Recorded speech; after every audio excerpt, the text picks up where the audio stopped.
देखिए यहाँ पे ये part western political thinker WPT का ये पार्ट 4 के अंतर्गत यहाँ पर अध्याय 5 देखते हैं। सुकरात और प्लेटो देखते हैं।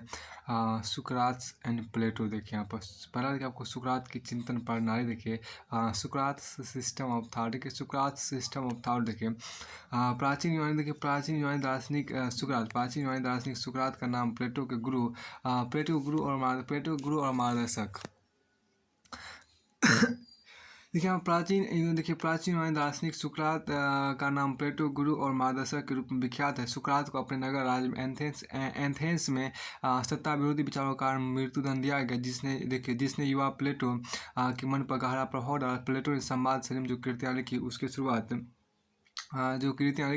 उनमें सुकरात को मुख्य वक्ता के रूप में प्रस्तुत किया गया, जो चर्चा आरंभ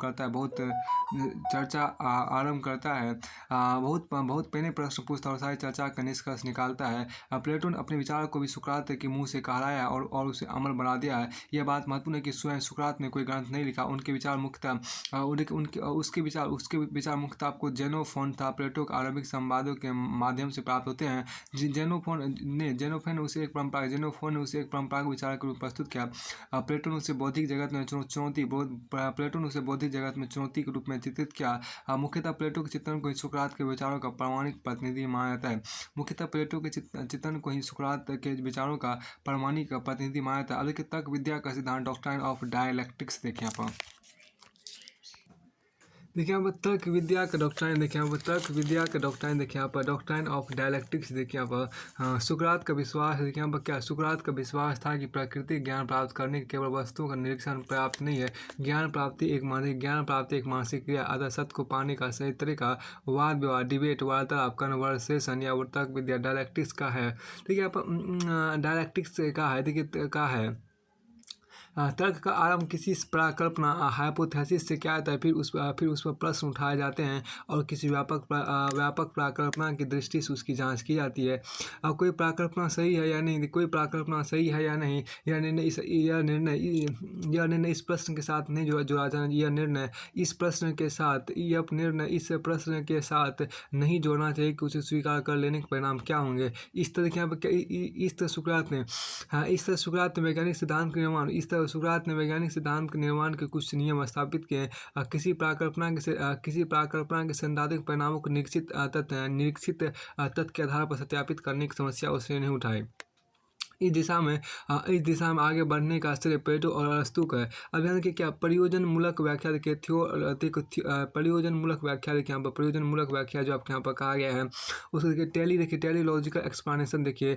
सुकरात की दूसरी विशेषता प्रयोजनमूलक व्याख्या है। उसने यह तर्क दिया कि मनुष्य की गतिविधियाँ केवल भौतिक कानून से निमित्त नहीं होती, बल्कि वे किसी लक्ष्य उद्देश्य ध्येय के साथ ध्येय या साध्य से प्रेरित होती है। उदाहरण के जब सुकरात को मृत्युदंड दिया गया तब वो अपने प्राण बचाने के लिए भाग सकता था, परंतु उसने वहीं रहकर यह दंड भोगना उचित समझा। इस कार्रवाई की व्याख्या उसके ध्येय के संदर्भ में की जाती है। वह यह सिद्ध करना चाहता है कि कानून का पालन करना नागरिक का कर्तव्य है। अब देखिए आकृति सिद्धांत, थ्योरी ऑफ फॉर्म्स देखिए यहाँ पर। सत्य ज्ञान की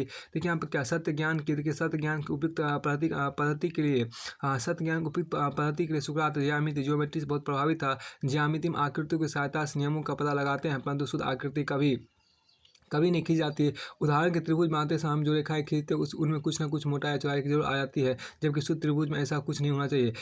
जैसे त्रिभुज की आकृति अपूर्ण इम्परफेक्ट होते हुए भी एक पूर्ण परफेक्ट वस्तु का प्रतिनिधित्व करती है, वैसे ही हमारा नगर राज्य को पोलिस अपूर्ण होते हुए पूर्ण राज्य परफेक्ट स्टेट की प्रकृति को समझने में सहायता देता है। अतः विज्ञान के अंतर्गत हम जिन वस्तुओं की जानकारी प्राप्त करना चाहते हैं वे आकृतियाँ मात्र होती है। ज्ञानेंद्रिया आँख, कान, नाक, जीवा और त्वचा के अनुभव सेंस एक्सपीरियंस से हमें इन आकृतियों का विकृत प्रतिबिंब ही प्राप्त होता है। देखिए अब सुकरात को विश्वास था कि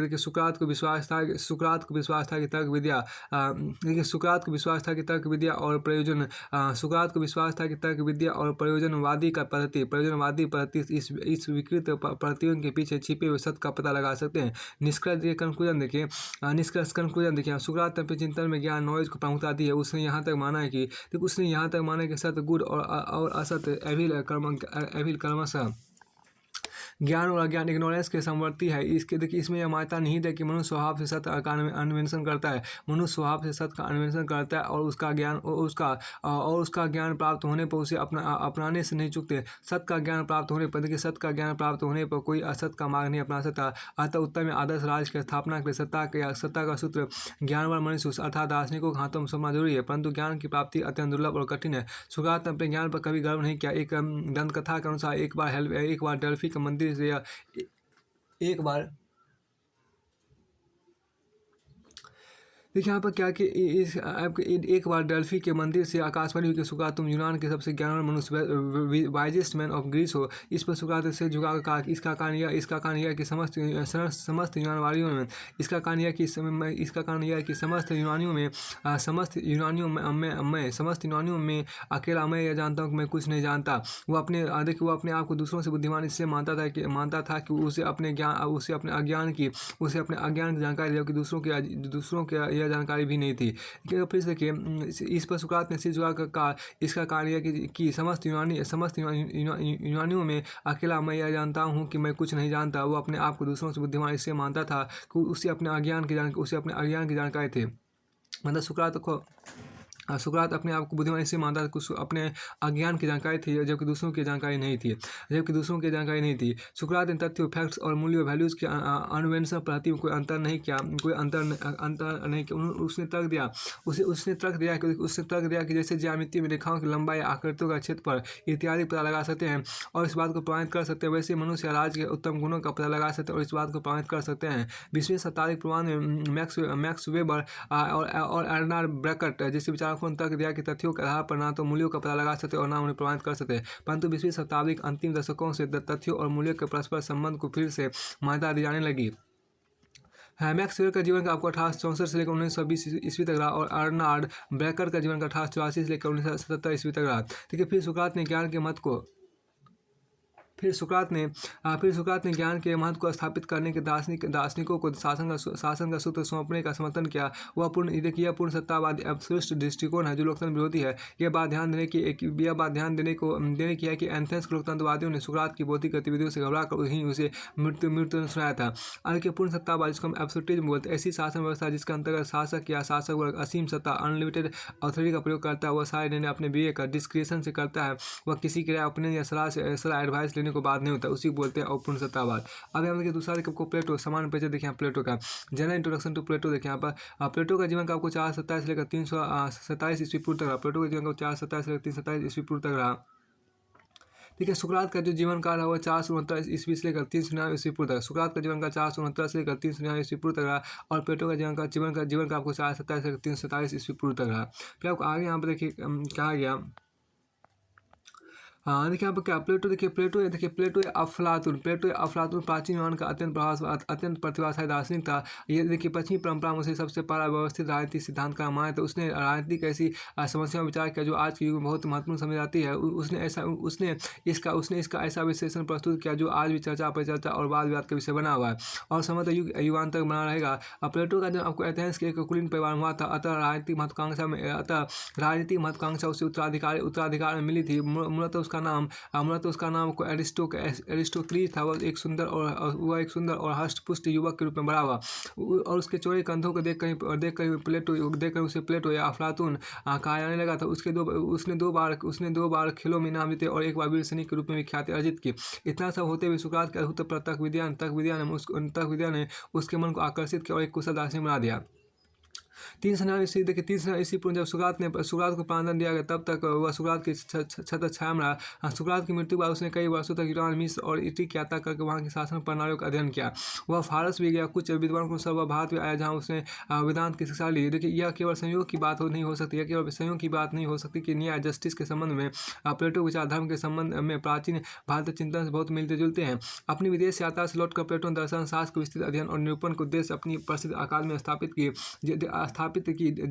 जिसने प्राचीन यूनान को अनेक विधि वेता और राज मर्मज्ञ प्रदान किए।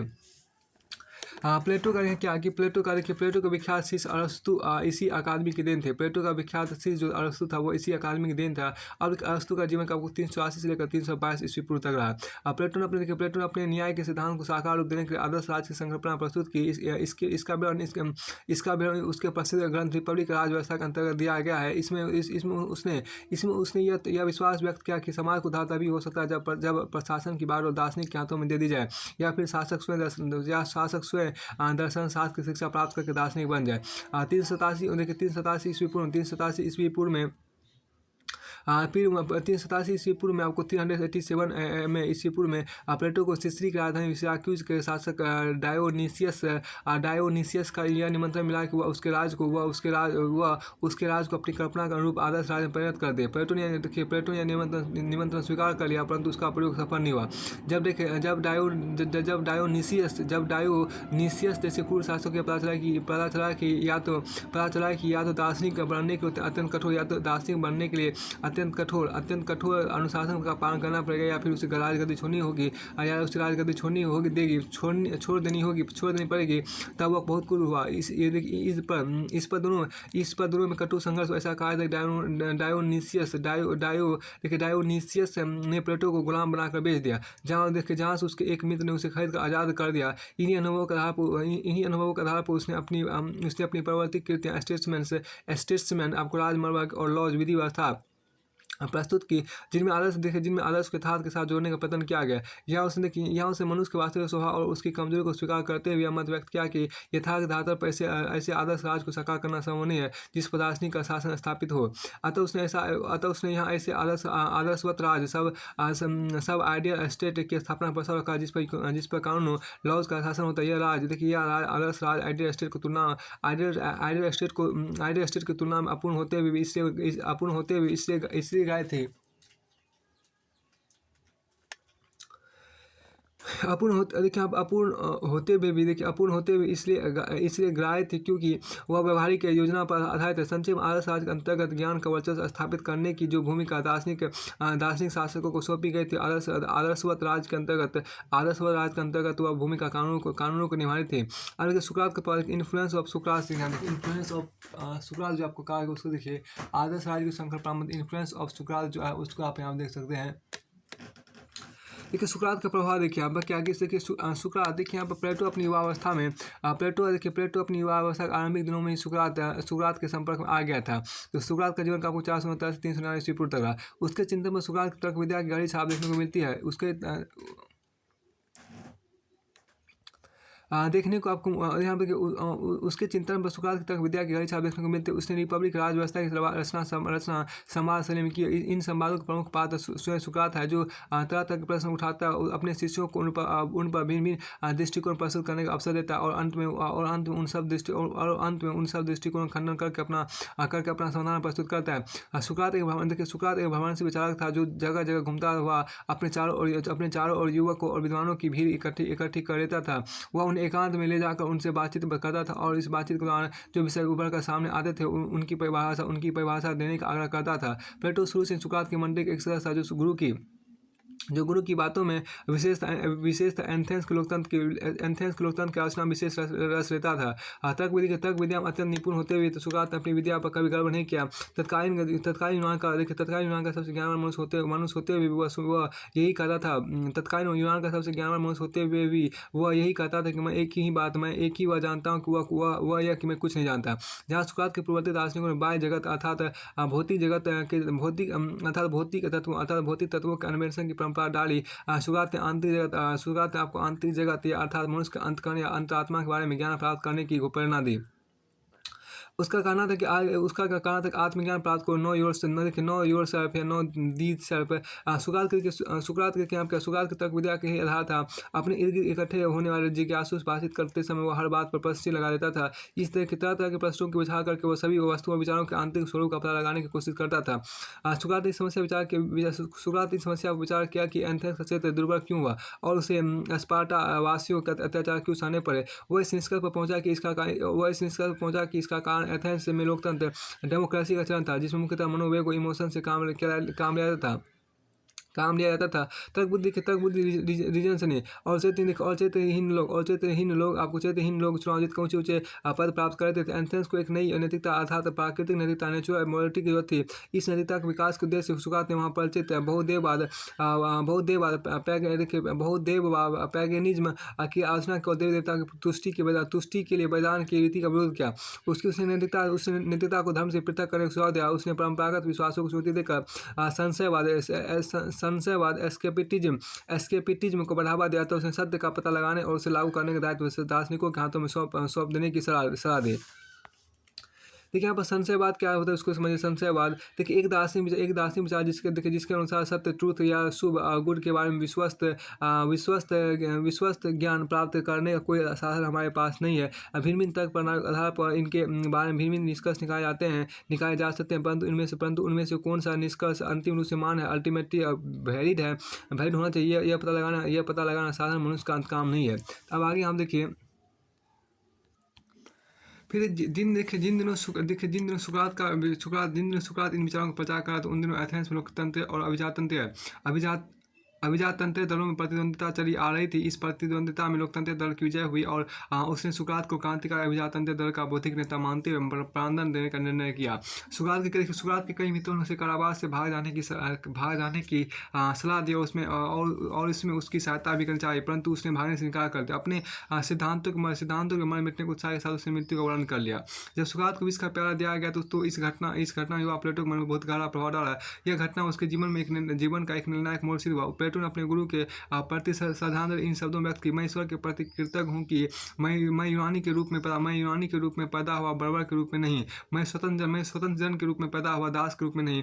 मैं पुरुष के रूप में पैदा हुआ, स्त्री के रूप में। मैं पुरुष के रूप में पैदा हुआ, स्त्री के रूप में नहीं। और सबसे बड़ी बात यह कि मैं सुकरात के युग में पैदा हुआ। देखिए प्लेटो ने अपने चिंतन और अन्वेषण पद्धति सुकरात से प्रेरणावश प्राप्त की, परंतु अपनी कुशाग्र बुद्धि के बल पर उसने अपने गुरु की देन को बहुत अपुष्ट कर दिया। उसने सुकरात के इस विचारों को विशेष रूप से विकसित किया कि ज्ञान, नॉलेज और राय और प्रेम में अंतर होता है। देखिए राय अस्थायी वस्तु है जो देश काल के साथ बदल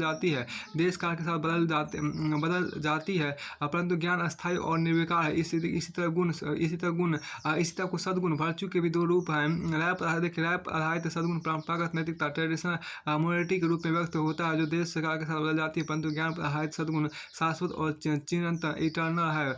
सुकरात के चिंतन सही के अनुरूप प्लेटो ने स्वीकार किया कि सद्गुण ज्ञान की सीढ़ी है। शिक्षक वर्ग गार्डन क्लास की शिक्षा पद्धति का निरूपण करते हुए प्लेटो ने यह दर्शाया कि अपने क्षेत्र में सद्गुण या सदाचार विकसित करके ही ज्ञान के लक्ष्य तक पहुंच पाएंगे।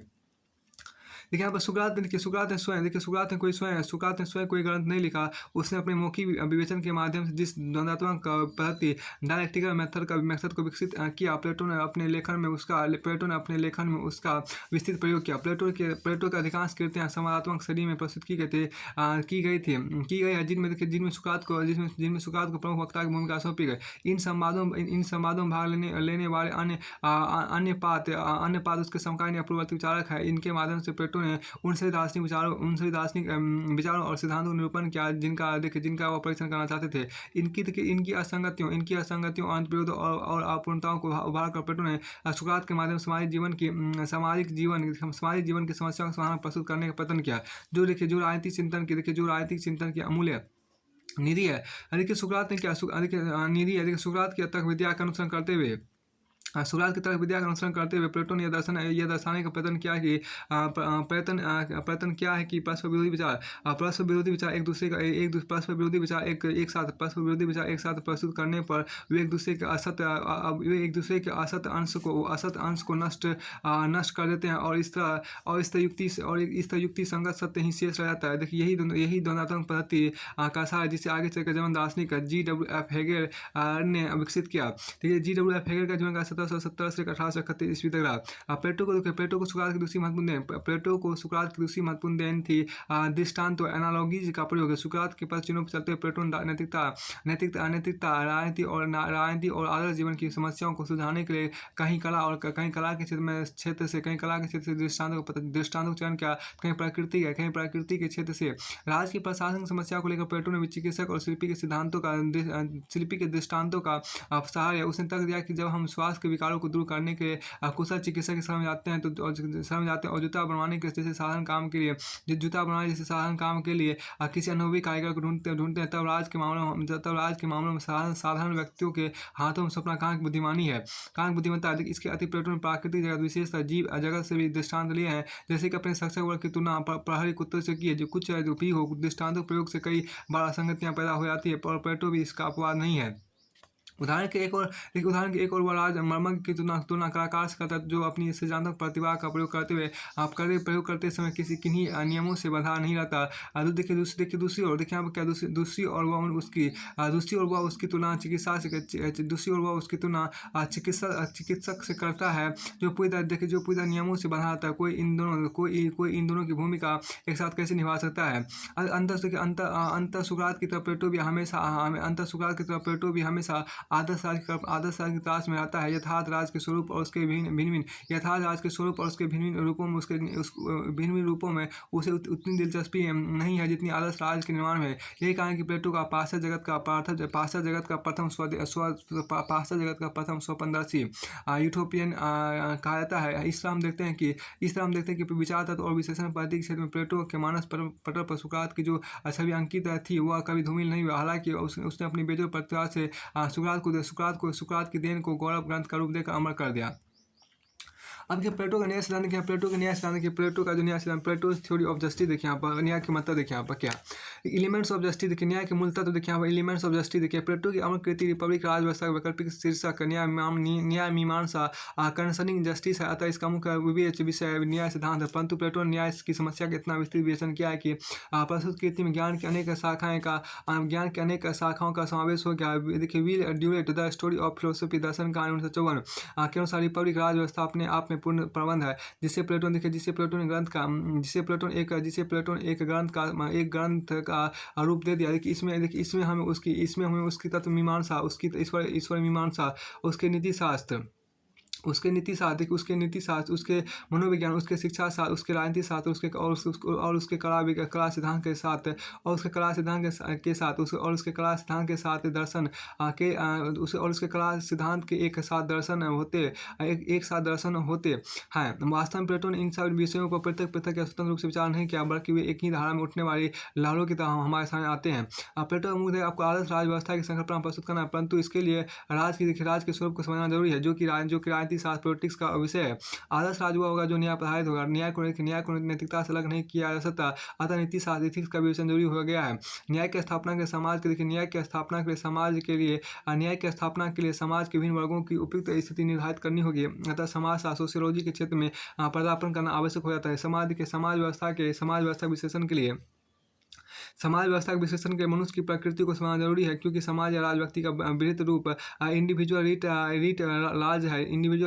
राज है। मनुष्य की प्रकृति को समझने के मनोविज्ञान साइकोलॉजी से सरोकार रखना पड़ेगा। मनुष्य के नैसर्गिक क्षमताओं के समुचित विकास के उपयुक्त शिक्षा प्रणाली का विकास कर आवश्यक है। अतः शिक्षा के साथ एजुकेशन का विवेचन भी जरूरी हो जाता है। प्लेटो ने अपने विवेचन के पक्ष पर इतना ध्यान दिया कि फ्रांसिस दार्शनिक जॉर्ज रूसो ने रिपब्लिक राज व्यवस्था को शिक्षा शास्त्र का सर्वोत्तम ग्रंथ माना है। शिक्षा का सबसे महत्वपूर्ण विषय दर्शन शास्त्र फिलोसफी है। अतः यह स्वाभाविक ही है कि दार्शनिक राजाओं के शासन rule of the philosopher king का समर्थन करने वाले प्लेटो ने दर्शन शास्त्र का गहरा विश्लेषण प्रस्तुत किया है। देखिए अर्नेस्ट बर्कर के अनुसार रिपब्लिक राज व्यवस्था का मानव जीवन के संपूर्ण दर्शन के विवेचन का विषय है। देखिए अर्नेस्ट बर्कर के जीवन का आपको 1874 से लेकर 1960 ईस्वी तक रहा, और जॉर्ज रूसो के जीवन का 1712 से लेकर 1778 ईस्वी तक रहा। उसके बाद यहाँ देखिए उसके बाद यहाँ पर आपको है क्या देखिए प्लेटो ने आपको रिपब्लिक राज व्यवस्था के अंतर्गत संपूर्ण ज्ञान को सम्मिलित रूप में प्रस्तुत करके अपनी विलक्षण प्रतिभा का परिचय तो दिया ही है, परंतु यह भी मानना पड़ेगा कि ज्ञान विज्ञान के समुचित वर्गीकरण के बिना उसका विस्तृत विकास संभव नहीं है।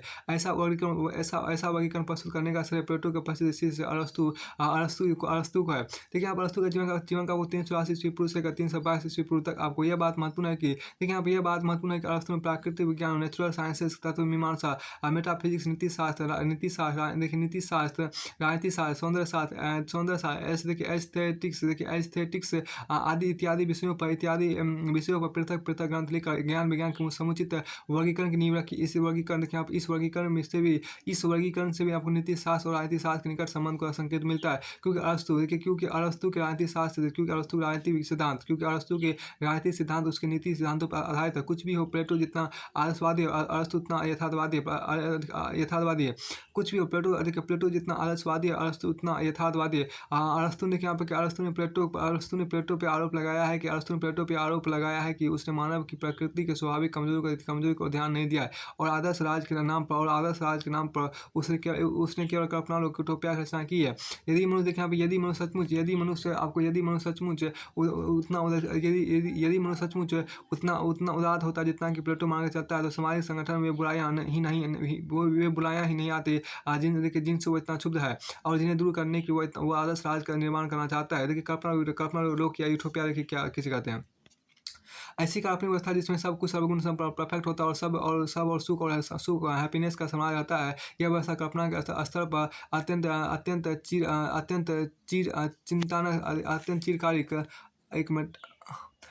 चिंताकर्षक होती है, परंतु व्यवहार के आधार पर उसे साकार करना संभव नहीं होता है।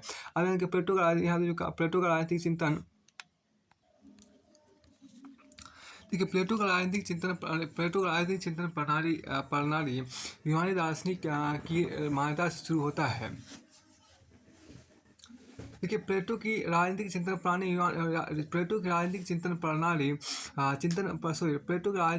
प्राचीन यूनानी दार्शनिक की इस मान्यता शुरू होता है कि राज जीवन की आवश्यकताओं की पूर्ति के अस्तित्व में आता है और सदजीवन की सिद्धि के लिए बना आता है।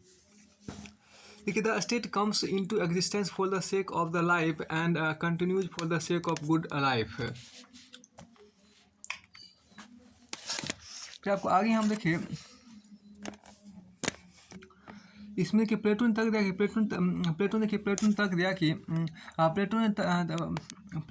दिया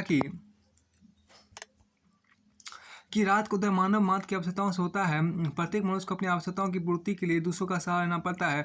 ये कारण कि मनुष्य मिलजुल कर राज्य या समाज बनाकर रहते हैं। क्या राज की उत्पत्ति, यहाँ पर क्या राज की उत्पत्ति के किसी अन्य कारण की कल्पना की जा सकती है। प्राचीन वाले दार्शनिकों ने राज और समाज में कोई अंतर नहीं किया है। अब समस्या यह है कि राज को सदजीवन का साधन कैसे बनाया जाए।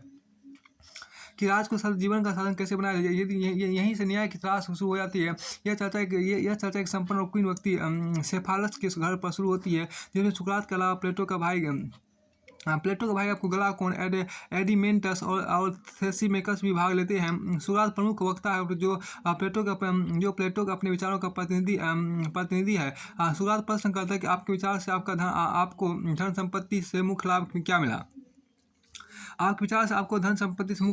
सेफालस उत्तर देता है कि धन संपत्ति हमें उदार, सच्चरित और न्यायपरायण बनाती है। तब सुकरात पूछता है कि न्याय से आप क्या समझते हैं। सेफालस परंपरावादी दृष्टिकोण को दोहराते हुए कहता है कि लगता है कि न्याय सत्य बोलने और अपना ऋण चुकाने में निहित है। सुकरात एक के बाद एक तक काटता चला जाता है, यहाँ तक कि थ्रेसिमेकस झुंझुला कर उसे सुना देता है। आप दूसरों की तर्क काट देने में ही गर्व क्यों अनुभव करते हैं। क्या आप स्वयं भी किसी प्रश्न को उत्तर दे सकते हैं। परंतु सुकरात अपने प्रश्नों के विचार में कोई ढील नहीं देता। तब थ्रेसिमेकस क्षुब्ध होकर कहता है कि मेरा दावा है कि जिसके पास शक्ति है उसके अधिकार को ही मान्यता दी जाती है। Might is right. आदि की शक्तिशाली का हित नहीं, देखिए शक्तिशाली का हित ही न्याय है। वह यह तक देता है कि सरकार अपने हितों को रक्षा के नियम बनाती है और उनका उल्लंघन करने वालों को दंड देती है। नियम और न्याय, देखिए यहाँ पर क्या नियम और न्याय निर्भर, देखिए नियम और न्याय निर्भर लोगों को वश में रखने के लिए बने हैं। देखिए यहाँ पर नियम और न्याय निर्भर लोगों को वश में रखने के लिए बने हैं। शक्तिशाली पर इनका कोई बंधन नहीं होगा। सुकरात थ्रेसिमेकस की इस तरह को भी कार देता है। इसके बाद ग्लाकोन अपना विचार प्रस्तुत करता है। वह कहता है कि मनुष्य सर्वत्र अपना सुख ढूंढता, अतः आत्मोन्नति ही न्याय है। यदि दूसरों को सता कर अपना स्वार्थ सिद्ध करना लगातार संभव होता तो इसे शुभ मान सकते थे। अपन ऐसा नियम बना देने पर बलवान निर्बल को सताने लगेंगे और प्रत्येक व्यक्ति को अपने से बलवान व्यक्ति का भय बना रहेगा। इस भय के निवारण के लिए आचार संहिता कोड ऑफ कंडक्ट बनाई जाती है। अतः न्याय भय की संतान है। अतः न्याय भय की संतान है। सुकरात इस परिभाषा से भी संतुष्ट नहीं होता। अंत में सुकरात का अपना विचार रखता है। लेकिन न्याय व्यक्तियों का परस्पर संबंध है जो कि सामाजिक संगठन पर आश्रित है। अतः समुदाय की संरचना के संदर्भ में ही इसका अध्ययन उपयुक्त होगा। व्यक्ति के देखिए आप क्या व्यक्ति का आचरण की विशेषता के रूप में नहीं, व्यक्ति के आचरण की विशेषता के रूप में नहीं। जैसे देखिए जैसे दृष्टि के परीक्षण के लिए शुरू में जैसे दृष्टि के परीक्षण के शुरू में बड़े अक्षर पढ़ाए जाते थे, फिर छोटे छोटे अक्षर पढ़ाए जाते हैं। वैसे ही पहले हमें न्यायपूर्ण आज की संकल्पना करनी चाहिए, फिर न्यायपूर्ण व्यक्ति की संकल्पना करना सुगम हो जाएगा। परंतु जो राज यथार्थ जगत में हमें देखने को मिलते हैं वे अपूर्ण है। अतः वे न्याय के सिद्धांत का विकृत रूप प्रस्तुत करते हैं। हम जानते हैं कि किसी फलक पर त्रिभुज की आकृति बना देने पर त्रिभुज के शुद्ध रूप में व्यक्त नहीं करती, वह त्रिभुज को शुद्ध रूप में व्यक्त नहीं करती। परंतु त्रिभुज से संबंधित सिद्धांतों को समझने के लिए हमें त्रिभुज के आदर्श की परिकल्पना करनी होगी। इसी तरह राज के सिद्धांतों की सही जानकारी का आदर्श आइडियल स्टेट का निरूपण आवश्यक हो जाता है। चूंकि राज व्यक्ति का ही विहित रूप है। The state is individual writ large. इसे राज की प्रकृति को समझने के लिए मनुष्य की प्रकृति को समझना जरूरी है। प्लेटो के अनुसार मनुष्य के बाहर के तीन मुख्य स्रोत है। इच्छा, डिजायर, तृष्णा, एपिटाइट भावना या मनोवेग, इमोशन, और ज्ञान, नॉलेज या बुद्धि, इंटेलेक्ट।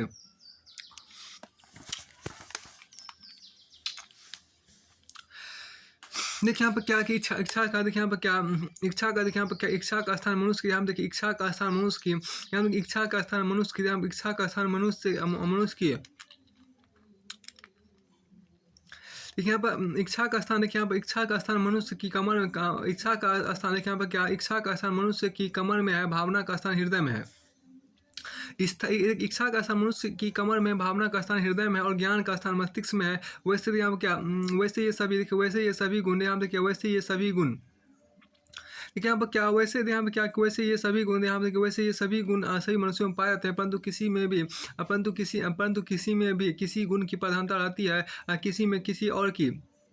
इस आधार पर प्लेटो ने समाज के तीन वर्गों की पहचान की है, जिनमें इच्छा या तृष्णा की प्रधानता है। वे उद्योग व्यापार को तत्पर होते हैं, जिसमें मनोवेग भरा है। वे सैनिक क्या देखिए यहाँ पर क्या वे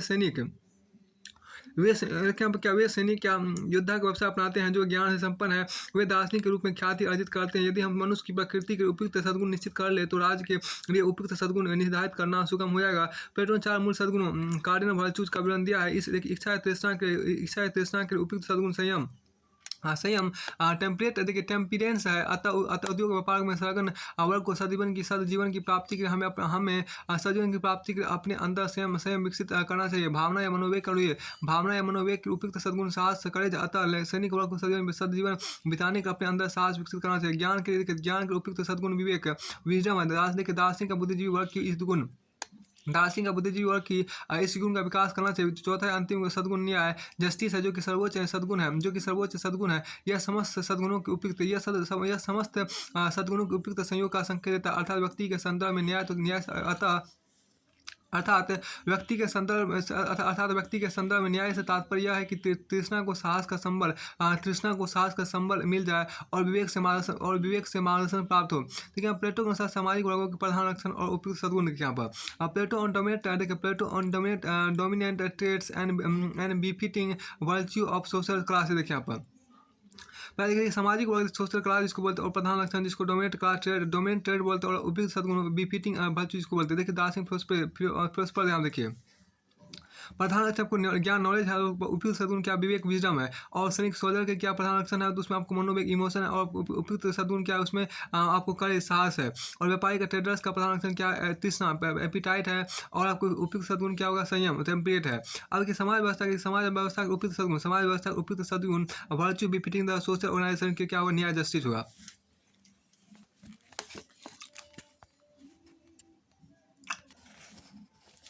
देखिए आप इस तर्क श्रृंखला के अनुसार आपको राज के संदर्भ में न्याय का अर्थ यह होगा कि उत्पादक वर्ग को सैनिक वर्ग से शिक्षण और ऊर्जा प्राप्त हो और दार्शनिक वर्ग से मार्गदर्शन प्राप्त हो। दूसरे शब्दों में प्लेटो के न्याय सिद्धांत के अंतर्गत राज में दार्शनिक वर्ग के शासन का समर्थन किया गया है।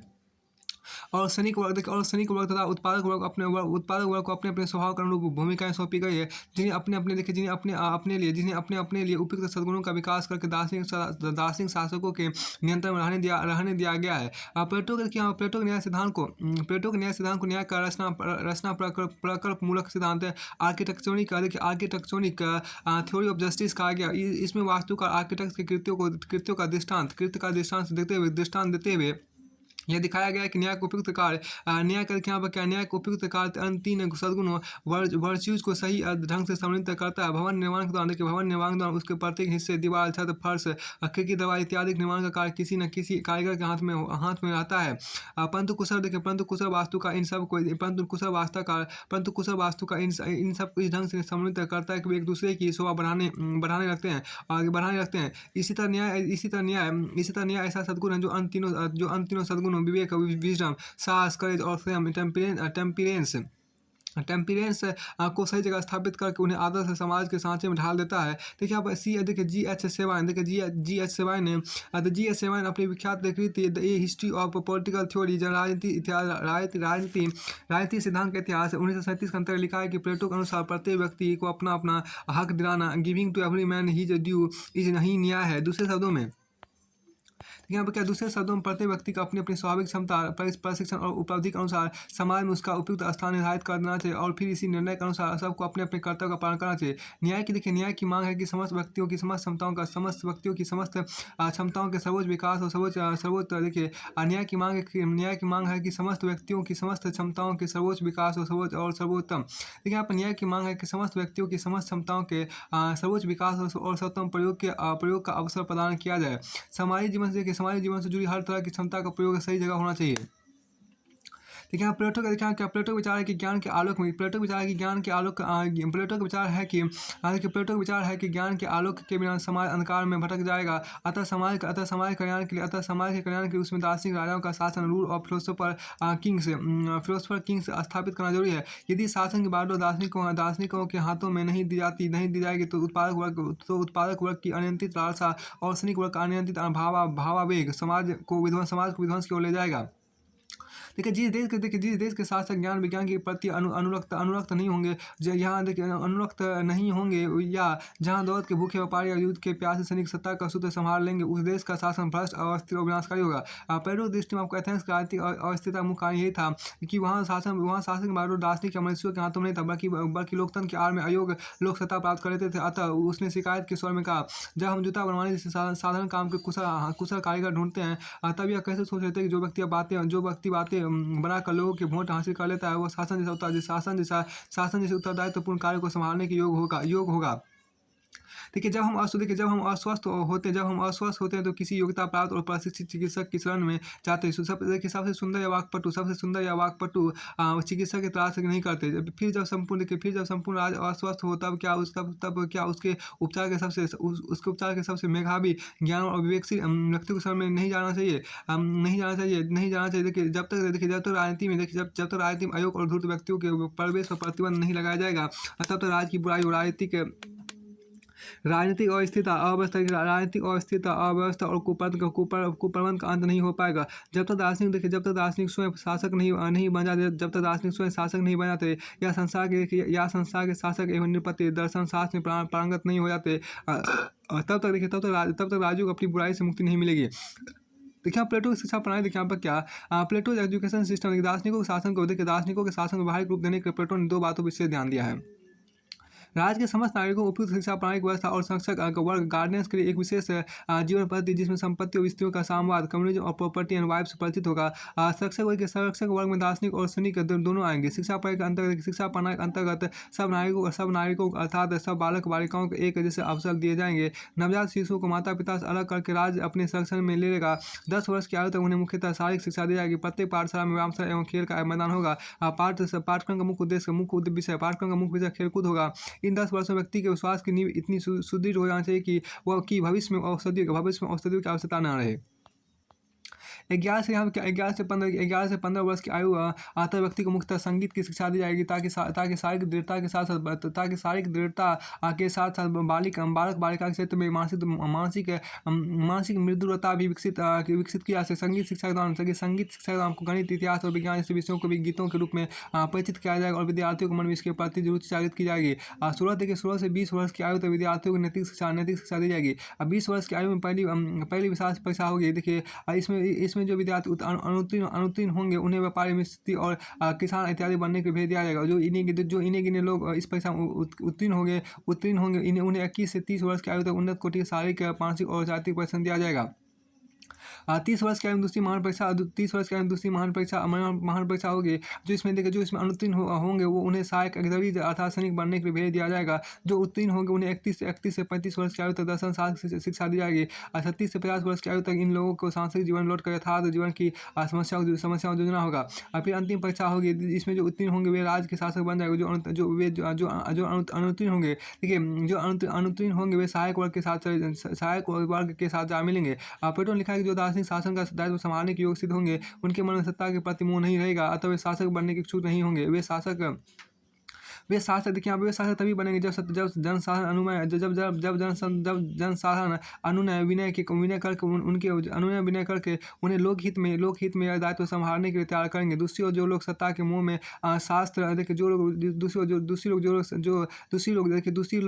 लोग सत्ता के मोह में शासक बनने के सदैव तत्पर रहते हैं, वे शासक बनने योग्य नहीं होते। सत्ता मिल जाने पर ये लोग राज्य को पतन के गर्त में धकेल देते हैं। सर्वोत्तम शासन, देखिए, सर्वोत्तम शासन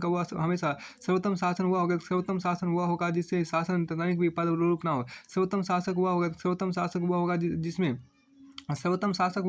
जिसमें शासक तनिक भी पद अनुरूप ना हो। देखिए, संपत्ति और स्त्रियों का संवाद, देखिए, कम्युनिज्म और प्रॉपर्टी एंड वाइफ्स। देखिए, यहाँ पर प्लेटो ने शिक्षक वर्ग को अर्थात दार्शनिक और सैनिक वर्ग को भ्रष्टाचार से मुक्त रखने के उद्देश्य से उनके लिए एक विशेष जीवन पद्धति व्यवस्था की है, जिसे संपत्ति और स्त्रियों का संवाद कहा जाता है।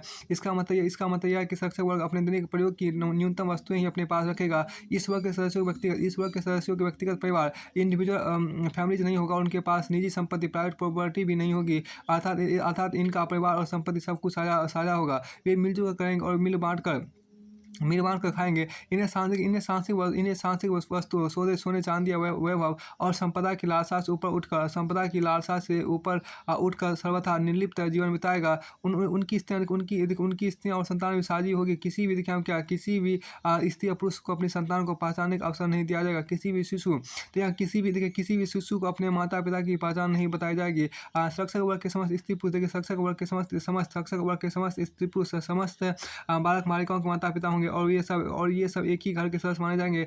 जब माता पिता अपनी वास्तविक संतान को नहीं पहचानेंगे तो उनके मन में किसी बालक बालिका के प्रति मोह पैदा नहीं होगा। इस तरह शिक्षक वर्ग के सभी सदस्य अपने निर्लिप्त भाव से राज की सेवा करने को तत्पर होंगे।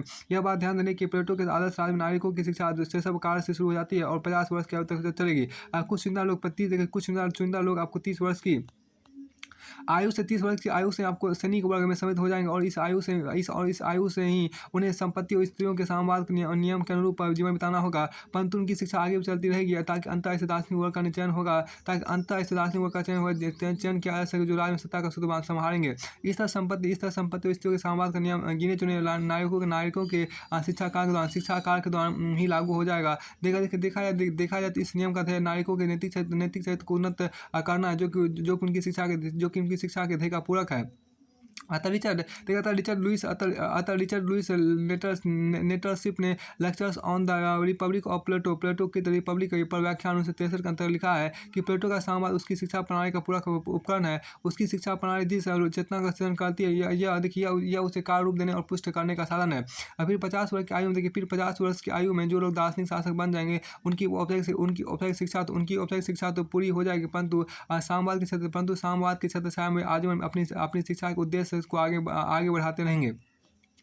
अब यहाँ देखिए प्लेटो के साम्यवाद और देखिए प्लेटो के साम्यवाद और आधुनिक साम्यवाद में अंतर देखिए। Distinction between Plato's communism and modern communism देखिए यहाँ पर साधारणतः साम्यवाद शब्द का प्रयोग आधुनिक युग की एक आर्थिक विचारधारा का संकेत देने का क्या है। इस विचारधारा के समर्थक ऐसी समाज व्यवस्था स्थापित करना चाहते हैं जिसमें निजी संपत्ति प्राइवेट प्रॉपर्टी का कोई स्थान नहीं होगा। धनवान और निर्धन वर्गों हैव्स एंड हैव्स नॉट के बीच की दूरी समाप्त हो जाएगी। सभी पुरानी संस्थाएं और धार्मिक विश्वास समाप्त हो जाएंगे। यहाँ तक कि राज भी लुप्त हो जाएंगे। इसके अंतर्गत सब लोग मिलजुल कर रहेंगे, मिल बांट कर खाएंगे और कंधे से कंधा मिलाकर काम करेंगे। इस व्यवस्था के अंतर्गत सब वस्तु गुड्स और सेवाओं सर्विसेज पर सबका समान अधिकार होगा और समस्त मानवीय आवश्यकताओं की पूर्ति संभव हो जाएगी। इस विचारधारा के प्रमुख प्रवक्ता कार्ल मार्क्स ने साम्यवाद को समाजवाद सोशलिज्म की उन्नत अवस्था के रूप में मान्यता दी है, जिसमें सब लोग कामगार वर्कर्स होंगे। अतः समाज स्वतः वर्गहीन क्लासलेस हो जाएगा। इसमें समाज उत्पादन के साधनों मीन्स ऑफ सोशल प्रोडक्शन को सामाजिक स्वामित्व सोशल ओनरशिप के अंतर्गत रखकर उत्पादन की शक्तियों फोर्सेज ऑफ प्रोडक्शन का पूर्ण विकास किया जाएगा। अतः सबकी सारी आवश्यकताएं पूरी हो सकेगी। ऐसी हालात में समस्त नागरिकों का अधिकार इस नियम से निर्धारित होंगे कि हर एक से अपनी क्षमता के अनुसार, हर एक को अपनी आवश्यकता के अनुसार from each according to his ability to according to his need. अब यहाँ क्या उत्पादन की शक्तियाँ उत्पादन शक्तियाँ क्या होता है। फोर्स ऑफ प्रोडक्शन क्या होता है। वे शक्तियाँ जो समाज भौतिक उत्पादन मटेरियल प्रोडक्शन के स्तर को निर्धारित करती है। अतः इनसे दो बातों का संकेत मिलता है। आपको उत्पादन के साथ मीन्स ऑफ प्रोडक्शन अतः उपकरण यंत्र इत्यादि कितने उन्नत है। और Shram Shakti labour power Shram Shakti labour power अर्थात उत्पादन करने वाले मनुष्यों को ज्ञान अनुभव निपुणता और क्षमताओं का स्तर क्या है। अभी आपको देखिए जाहिर है कि प्लेटो का साम्यवाद आधुनिक साम्यवाद की सारी शर्तें पूरी नहीं करता। प्लेटो का साम्यवाद केवल शिक्षक वर्ग गार्डन क्लास पर लागू होता है, जबकि आधुनिक साम्यवाद संपूर्ण समाज के सदस्यों पर लागू होना चाहिए। फिर प्लेटो का साम्यवाद संपत्ति के साथ स्त्रियों की साझेदारी के समर्थन करता है, परंतु आधुनिक साम्यवाद केवल निजी संपत्ति के समान स्वामित्व और कॉमन ओनरशिप में विश्वास करता है। परिवार संस्था में कोई छेड़छाड़ नहीं करता। इधर प्लेटो का साम्यवाद प्लेटो का साम्यवाद अपने विचार क्षेत्र में आने वाले शिक्षक वर्ग के सदस्यों से आशा करता है कि वो तपस्वियों जैसा जीवन बिताएंगे। अतः यह उनकी न्यूनतम आवश्यकताएं मिनिमम नीड्स से पूरी करने की मांग करते हैं। दूसरी और आधुनिक साम्यवाद संपूर्ण समाज के सदस्यों की आधुनिक साम्यवाद संपूर्ण समाज के सदस्यों की अधिकतम आवश्यकता मैक्सिमम नीड्स पूरी करने की आशा जगाता है। प्लेटो का साम्यवाद नैतिक मूल्य मोरल वैल्यूज को प्रमुखता देता है, जबकि आधुनिक समाजवाद लोगों की भौतिक दृष्टि मेटेरियलिस्टिक सेटिस्फैक्शन पर ध्यान केंद्रित करता है। जहाँ प्लेटो का साम्यवाद अपने लक्ष्य की सिद्धि के एक विस्तृत शिक्षा प्रणाली का सहारा लेता है, वहाँ आधुनिक साम्यवाद अपने लक्ष्य की सिद्धि के लिए क्रांति रिवोल्यूशन का आह्वान करता है और औद्योगिकरण और इंडस्ट्रियलाइजेशन का सहारा ढूंढता है। अंततः प्लेटो का साम्यवाद दार्शनिक वर्ग को सत्ता का सूत्र सौंप देना चाहते हैं, जबकि आधुनिक साम्यवाद साधारणतः सर्वहारा वर्ग के प्रोलिटेरिएट अर्थात निर्धन कामगार वर्ग के हाथों में सत्ता सौंप देना चाहते हैं, ताकि आगे चलकर राजहीन समाज को स्टेटलेस सोसाइटी उदय हो सके। देखिए यहाँ प्लेटो के साम्यवाद और आधुनिक साम्यवाद का तुलनात्मक अध्ययन देखिए। प्लेटो के साम्यवाद और आधुनिक साम्यवाद का तुलनात्मक अध्ययन देखिए यहाँ पर comparative study of Plato's communism and modern communism देखिए यहाँ पर। देखिए विविध विषय देखिए यहाँ पर प्लेटो का साम्यवाद होगा, प्लेटोज कम्युनिज्म है, और आपको आधुनिक साम्यवाद मॉडर्न कम्युनिज्म है आपको है। ठीक है, विविध विषय इशू में क्या है कि देखिए प्रयोग क्षेत्र स्फीयर ऑफ एप्लीकेशन में क्या प्लेटोन का केवल शिक्षक वर्ग गार्डन क्लास ओनली है, और आधुनिक साम्यवाद में क्या है संपूर्ण समाज होल सोसाइटी है। साम्यवाद की प्रकृति नेचर ऑफ द कम्युनिज्म में क्या है, प्लेटो ने कहा कि संपत्ति और स्त्रियों की साझेदारी the sharing common property and common wifes हो गया। फिर आपको आगे देखिए आधुनिक समाज में क्या कि संपत्ति का समान स्वामित्व और कॉमन ओनरशिप ऑफ प्रॉपर्टी। लक्ष्य गोल के अंदर प्लेटो ने क्या कहा कि न्यूनतम देखिए आप क्या न्यूनतम आवश्यकताओं की पूर्ति सेटिस्फैक्शन ऑफ मिनिमम नीड्स।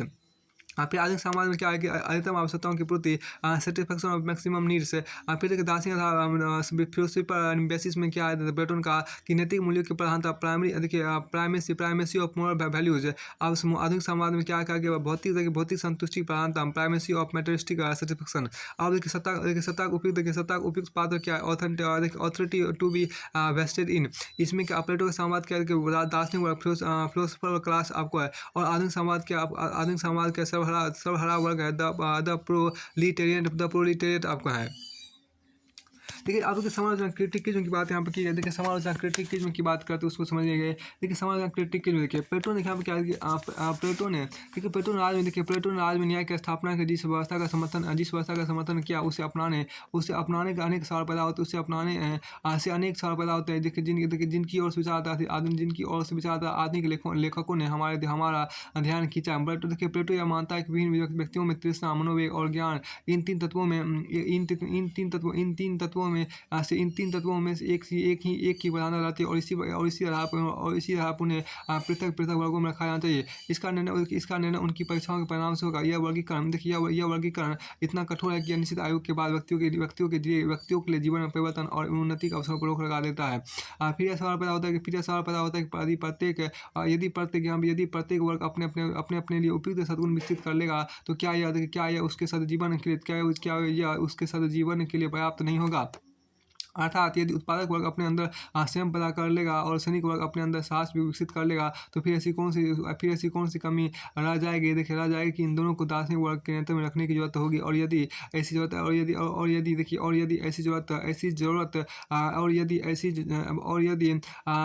होगी भी तो क्या ये दोनों वर्ग उस नियंत्रण को स्वेच्छा से या सरल से स्वीकार कर लेंगे। वैसे भी सैनिक शक्ति और आर्थिक शक्ति के स्वामी उस दार्शनिक वर्ग की आज्ञाओं का पालन क्यों करेंगे जिसके पास कोई सैनिक या आर्थिक शक्ति नहीं हो रही है। प्लेटो की इस घटना का अनुमान अवस्था अतः उसने प्रतिवाद प्रोटेस्ट के स्वर को दबाने के दो बातों की व्यवस्था की, कला और साहित्य का विवेचन, censorship of art and literature, और उदार झूठ का प्रचार, प्रोपेगेशन ऑफ द नोबल लाई। इस तरह एक और कला और साहित्य के अंतर्गत ऐसे विचारों के सार्वजनिक अभिव्यक्ति पर रोक लगा दी जाएगी जो प्रचलित व्यवस्था के प्रति विरोध का भाव जगाते हैं। दूसरी ओर नागरिकों के मन में इस कल्पना के प्रति विश्वास जगाया जाएगा।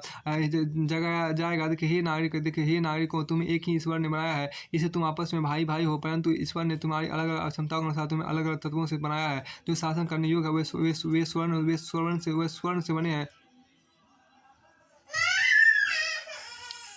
देखिए अब वे स्वर्ण से बने इसलिए वे उत्तम सम्मान के पात्र हैं। देखिए अब इसलिए वे उत्तम सम्मान के पात्र हैं। सहायक वर्ग के सदस्य रजत या चांदी से बने हैं। शेष लोग जो किसान, मिस्त्री या कारीगर हैं, पीतल और लोहे से बने हैं। अब पर चूंकि तुम सब मूलतः एक ही परिवार से जुड़े हो, इसलिए स्वर्णिम माता पिता की संतान चांदी की हो सकती है और चांदी के माता पिता की संतान स्वर्णिम हो सकती है। कलाकृतियों और धार्मिक समाज के उत्सवों के माध्यम से उदात्त झूठ नागरिकों को पूरी तरह हृदय कराया जाएगा। ऐसी हालात में दार्शनिक शासकों की पूर्ण सत्ता स्थापित हो जाएगी और वे किसी कानून से बंधे नहीं होंगे। उसका उनका आदेश ही देश का कानून होगा।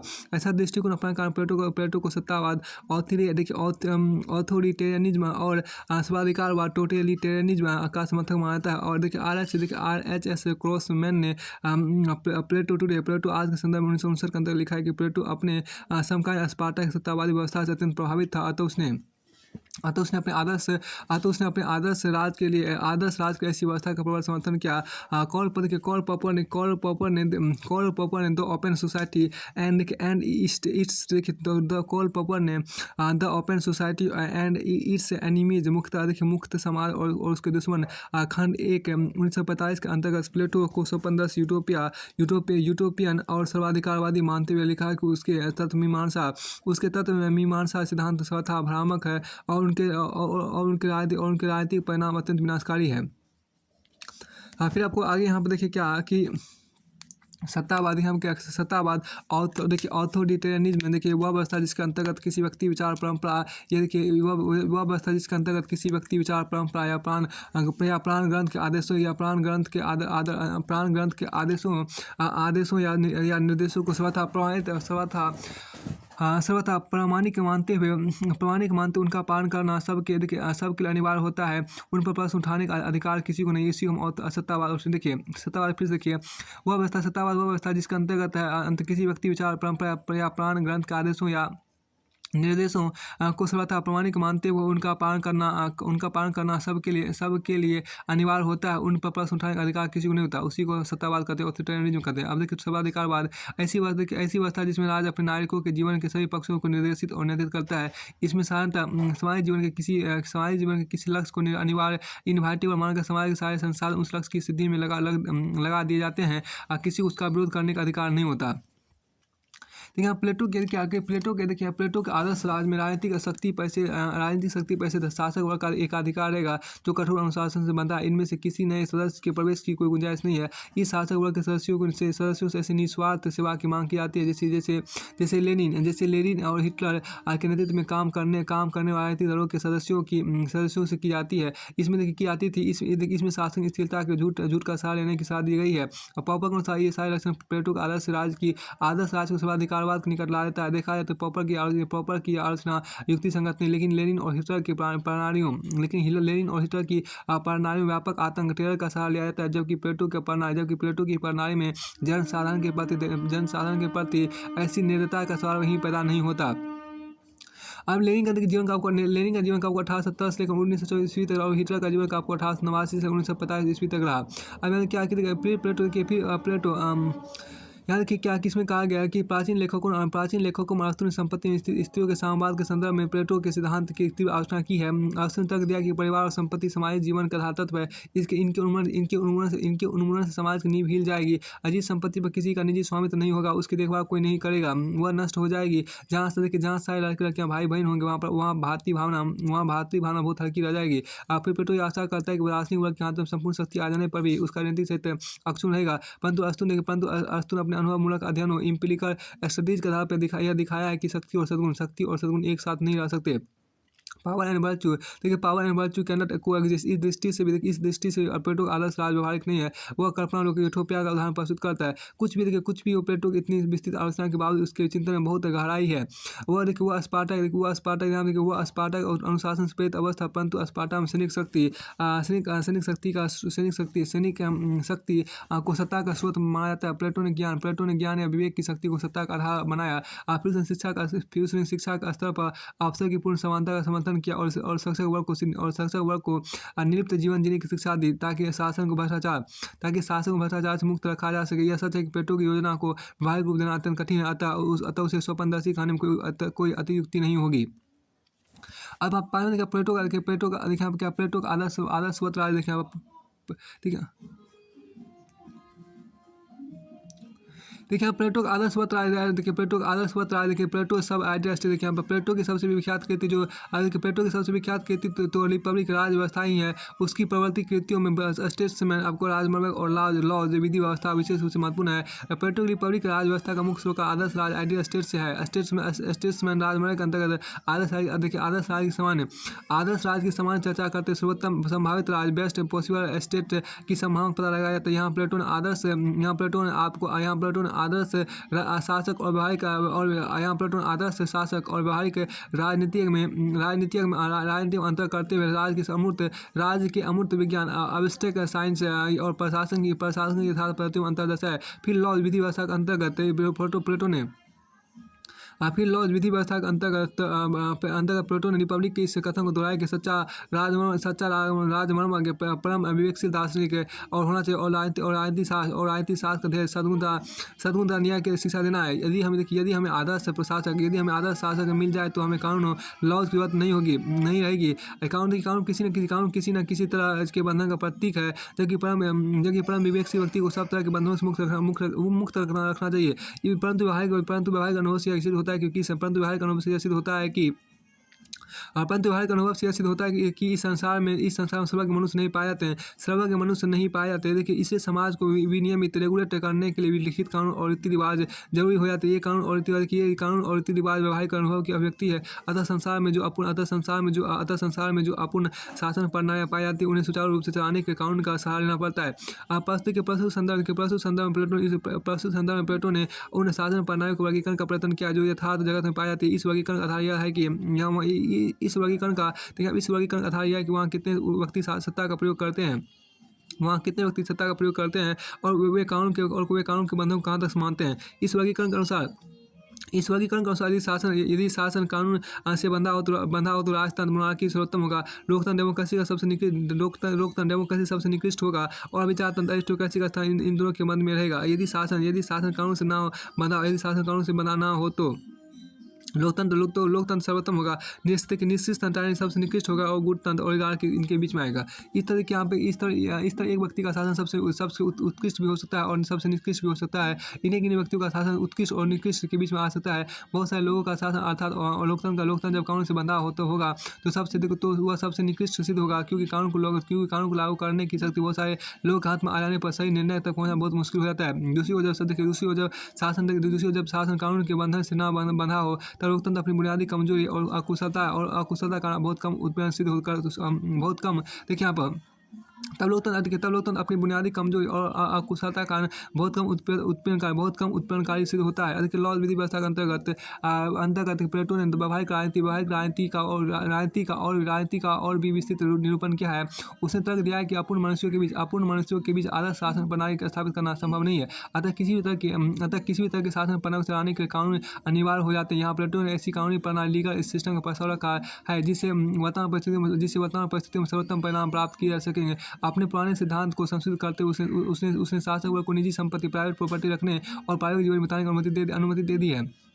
हालांकि इन प्रशासन का कठोर नियंत्रण रहेगा। शिक्षा को अब भी प्रमुख स्थान दिया गया है। हालांकि इस पर दंडाधीश और मजिस्ट्रेट का उतना कठोर नियंत्रण नहीं बोलेगा। नारी को बौद्धिक और आत्मिक अभिरुचि के मामले में कठोर अभिवेचन स्ट्रिक्ट सेंसरशिप की व्यवस्था की गई। शासन अधिकार केवल बुद्धि बल पर आधारित नहीं रहेगा, बल्कि भू संपदा वेल्थ इनलैंड के आधार पर जनसंख्या का वर्गीकरण करके उपयुक्त वर्ग को शासन अधिकार दिया जाएगा। राजस्व यह निर्णय करेगा कि कौन कितनी संपदा रख सकता है। यहाँ प्लेटो ऐसी शासन प्रणाली का सुझाव है कि यहाँ प्लेटो ने ऐसी शासन प्रणाली का सुझाव दिया है कि जिसमें आपको राजतंत्र लोकतंत्र की अति नहीं होने दी जाएगी। निःशंस सत्ता टायरनिकल रूल को उपयुक्त नियंत्रण में रखा जाएगा और लोकतंत्र से जुड़ी स्वतंत्रता को अनार्की का रूप धारण नहीं करने दिया जाएगा। शासन में प्रत्येक नागरिक का हिस्सा तो रहेगा, परंतु यह हिस्सा किसी योग्यता से निर्धारित होगा। परंतु यह हिस्सा उसकी योग्यता से निर्धारित होगा। प्रशासन स्तर पर अभिजातंत्र और लोकतंत्र तत्वों को मिलाकर नियंत्रण और संतुलन चेक्स एंड बैलेंस की विस्तृत व्यवस्था की गई है। यहाँ प्लेटोन जिस तरह के संतुलित और सुव्यवस्थित राज्य की रूपरेखा प्रस्तुत की है, उसे अरस्तु ने अपनी विख्यात कृति पॉलिटिक्स राजनीति शास्त्र और के अंतर्गत प्रभावशाली ढंग से विकसित किया है। देखिए प्लेटो की व्यवस्था एकदम आदर्श राज की संकल्पना अनुरूप तो नहीं है यह, परंतु यथार्थ जीवन की सीमाओं को देखते हुए इसे आदर्श राज के विचार की सर्वोत्तम व्यवहारिक अभिव्यक्ति मान सकते हैं। अतः इस व्यवस्था को प्लेटो का आदर्शवत राज सब आइडियल स्टेट कहा जाता है। अब यहाँ से आपको फिनिश अब यहाँ देखिए आपको अरस्तु जिसको हम अंग्रेजी में अरिस्टोटल बोलते हैं, अरिस्टोटल बोलते हैं ARISTOT अरिस्टोटल। देखिए आपको अरस्तु का समान परिचय हम देखिए अरस्तु का समान परिचय हम क्या जनरल इंट्रोडक्शन टू अरिस्टोटल देखिए यहाँ पर। अरस्तु का जीवन आपको 384 ईस्वी पूर्व से लेकर 322 ईस्वी पूर्व तक। अरस्तु प्राचीन यूनानी दार्शनिक था जिसे राजनीतिक शास्त्र का जनक माना जाता है। वह महान यूनानी दार्शनिक प्लेटो का शिष्य था और विश्व प्रसिद्ध योद्धा एवं सम्राट सिकंदर महान का शिक्षक था। देखिए सम्राट महान सिकंदर का जीवन का आपको 356 से लेकर 300 ईस्वी पूर्व तक रहा। अरस्तु का जन्म 384 ईस्वी पूर्व में मैसिडोनिया एक नगर एस्टेगिरा में हुआ, जो एथेंस के उत्तर में 200 मील की दूरी पर बसा था। उसका पिता आपको मैसिडोनिया के राजा सिकंदर महान के पितामह का राजवे था। अरस्तु का पालन पोषण औषधियों के गंध से महकते हुए वातावरण हुआ, जहाँ उसके मन को वैज्ञानिक दृष्टिकोण विकसित करने के उचित अवसर प्रोत्साहन मिला। यही कारण है कि उसने नीति शास्त्र, इथिक्स और राजनीतिक शास्त्र, पॉलिटिक्स के विवेचन में आपको जीव वैज्ञानिक और आयुर्वैज्ञानिक दृष्टांतों का विस्तृत प्रयोग किया है। 30 वर्ष की आयु में उसने एथेंस जाकर प्लेटो की छत्रछाया में दर्शन शास्त्र का अध्ययन किया। प्लेटो उसकी कुशल बुद्धि से इतना अधिक प्रभावित था कि वह अरस्तु को अपनी अकादमी का मस्तिष्क कहा करता था। वैसे अरस्तु ने आगे चलकर अपना चिंतन स्वतंत्र दिशा में विकसित किया और प्लेटो के विचारों की तीव्र आलोचना भी की। फिर भी उसके विचारों पर प्लेटो की अमिट छाप है। प्लेटो और अरस्तु दोनों ही प्रतिभावान थे, और जैसा कि समान अनुभव से सिद्ध होता है कि दो प्रतिभावान व्यक्ति कभी एक मत नहीं होते थे। बहुत अच्छी बात यहाँ पर कहा कि जैसा कि समान अनुभव से सिद्ध होता है कि दो प्रतिभावान व्यक्ति कभी एक मत नहीं होते, कभी एक मत नहीं होते। अरस्तु पुस्तकों के संदर्भ में पुस्तकों के संग्रह में विशेष रुचि ली, जिससे उसकी विद्वता में निखार आ गया है। 340 ईस्वी पूर्व में हार्मियास ने जिसे उसके शिष्यों में गिना जाता है, अरस्तु को अपने दरबार में आमंत्रित किया और अपनी बहन से उसका विवाह कराया। देखिए, अरस्तु ने अपने राज दरबार में आमंत्रित किया और अपनी बहन से उसका विवाह कराया। उसके साथ अरस्तु ने पारिवारिक जीवन सुख से बिताया। कुछ वर्ष बाद मैसिडोन के राजा फिलिप ने अरस्तु को अपने राज दरबार में आमंत्रित करके सिकंदर की शिक्षा का कार्य सौंपा। सिकंदर उस समय 13 वर्ष का और चंचल और अदम बालक था। वो उसी वर्ष में करने में अरस्तु का विशेष सफलता नहीं मिली। विश्व विजय की महत्वाकांक्षा दर्शन शास्त्र को औषधि से संयत नहीं हो पाई। देखा जाए तो अरस्तु ज्ञान विज्ञान के क्षेत्र में संपूर्ण विश्व को एक ही प्रणाली से बनाना चाहता था, परंतु सिकंदर संपूर्ण विश्व अपना एक सत्य साम्राज्य स्थापित करके उसे एक जैसे नियमों के अधीन लाना चाहता था। देखिए यहाँ पर आपको 334 ईस्वी पूर्व अरस्तु एथेंस से लौटा और वहाँ वह मैसिडोनियन दल में सम्मिलित हुआ। उसने सिकंदर के साम्राज्यवाद इंपीरियलिज्म के प्रति अपने अनुमोदन का भाव भी नहीं छिपाया, जिससे एथेंस की स्वाधीनता प्रिय नागरिकों के स्वभाव उसके विरुद्ध हो गई। देखिए, इसके विरुद्ध हो गई। वह नगर केंद्रित देशभक्ति का स्थान पर यूनान को एकता के सूत्र में पिरोने की वकालत कर रहा था। 323 ईस्वी पूर्व में सिकंदर की मृत्यु के बाद एथेंस के देशभक्तों में आनंद की लहर दौड़ गई और वहाँ मैसिडोनियन दल का पतन हुआ। अरस्तु पर धार्मिक प्रार्थना और बलिदानों के तिरस्कार का आरोप लगाया गया और उसके साथ सुकरात की कहानी दोहराए जाने का समय निकट था। अरस्तु ने सोच समझकर नगर छोड़ दिया और 322 ईस्वी पूर्व में कैल्सिस में उसकी मृत्यु हो गई। राजनीतिक चिंतन की चर्चाओं में प्लेटो और अरस्तु के मतभेदों विशेष बल दिया जाता है, परंतु यह नहीं भूलना चाहिए कि अपने शिक्षक की अपने शिक्षक का तीव्र आवश्यक होते हुए भी अरस्तु कई बातों में प्लेटो का ऋणी था और दोनों में अनेक असमानताएं भी है। दोनों ने यूनानी नगर राज्य की अस्थिरता को खतरे की सूचना के रूप में देखा और इसके लिए नैतिक अराजकता, मोरल अनार्की को उत्तरदायी ठहराया। दोनों ने स्वीकार किया कि राज्य जीवन की आवश्यकताओं की पूर्ति का अस्तित्व में आता है और सब जीवन की सिद्धि के बनाता है। The state comes into existence for the sake of life and continues for the sake of good life. दोनों ने शासक और नागरिकों के समुचित शिक्षा की आवश्यकता को स्वीकार किया और शारीरिक श्रम का भार दासों पर डालने का समर्थन किया, परंतु इन सभी मान्यताओं को वैज्ञानिक आधार पर स्थापित कर अरस्तु ने प्लेटो की तुलना में परंतु इन सभी मान्यताओं को वैज्ञानिक आधार पर स्थापित करके अरस्तु ने प्लेटो की तुलना में नई अंतर्दृष्टि का परिचय दिया। परंतु इन सभी मान्यताओं को वैज्ञानिक आधार पर स्थापित करके अरस्तु ने प्लेटो की तुलना में नई अंतर्दृष्टि का परिचय दिया। अब राजनीतिक शास्त्र का स्वरूप देखें, नेचर ऑफ पॉलिटिक्स देखिए। राजनीतिक शास्त्र विचार क्षेत्र आपको देखिए। स्कोप ऑफ पॉलिटिक्स देखिए, जहाँ प्लेटो की प्रसिद्ध रिपब्लिक राज व्यवस्था के अंतर्गत दर्शन शास्त्र, फिलोसफी, नीति शास्त्र, इथिक्स, शिक्षा शास्त्र, आपको एजुकेशन, समाज शास्त्र, सोशियोलॉजी, मनोविज्ञान, साइकोलॉजी इत्यादि सभी विषयों के संपूर्ण ज्ञान एक ही जगह केंद्रित है। वहाँ अरस्तु ने भौतिक शास्त्र, फिजिक्स, जीवित शास्त्र, बायोलॉजी, ऋतु विज्ञान, मेट्रोलॉजी, प्राकृतिक इतिहास, नेचुरल हिस्ट्री, सौंदर्य शास्त्र देखिए, एस्थेटिक्स, सौंदर्य शास्त्र, अलंकार शास्त्र, रिहोट्रिक, काव्य शास्त्र, पोएटिक्स, नीति शास्त्र, इथिक्स, राजनीति शास्त्र, पॉलिटिक्स, तर्कशास्त्र, लॉजिक, तत्व मीमांसा, मेटाफिजिक्स, मता तत्व मीमांसा मेटाफिजिक्स इत्यादि विविध विषयों का पृथक पृथक विवेचन किया और उन पर पृथक पृथक ग्रंथ लिखे। पश्चिमी परंपरा में देखिए, पश्चिमी परंपरा अरस्तु से पहले सारा ज्ञान दर्शन शास्त्र विचार क्षेत्र में आता है। अरस्तु ने देखिए यहाँ पर अरस्तु ने ज्ञान विज्ञान का अरस्तु ने ज्ञान विज्ञान का वर्गीकरण करके उनके विकास की नई दिशा का संकेत दिया। इसी क्रम अरस्तु ने न केवल राजनीतिक शास्त्र नहीं रखी बल्कि उसके विवेचन में भी महत्वपूर्ण योग दिया। उसने अपने विख्यात ग्रंथ पॉलिटिक्स राजनीतिक शास्त्र अंतर्गत राजनीतिक समस्याओं का विस्तृत विवेचन क्या ही है। इसके अतिरिक्त उसने अपनी 2 अन्य महत्वपूर्ण कृतियों एथिक्स नीति शास्त्र और रिटोरिका अलंकार शास्त्र के अंतर्गत भी राजनीति पॉलिटिक्स न्याय जस्टिस कानून लॉ साम्य इक्विटी और संविधानों के वर्गीकरण क्लासिफिकेशन ऑफ कॉन्स्टिट्यूशन जैसे विषयों की विस्तृत चर्चा की है। अरस्तु ने राजनीतिक शास्त्र को सर्वोच्च विज्ञान मास्टर साइंस या परम विद्या आपको मास्टर आर्ट की संज्ञा दी है, क्योंकि इसका अरसों का मानव जीवन के साथ इंड से है। जबकि अन्य विज्ञान इसके लिए केवल उपयुक्त साधन मीन्स प्रदान करते।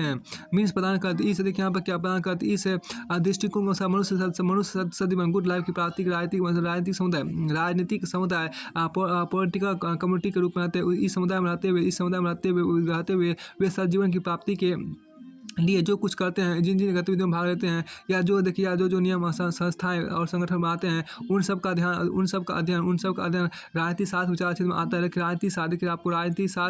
राजनीतिक शास्त्र मानव समाज के अंतर्गत विभिन्न संबंधों को नियमित करने में निर्णायक भूमिका निभाता है।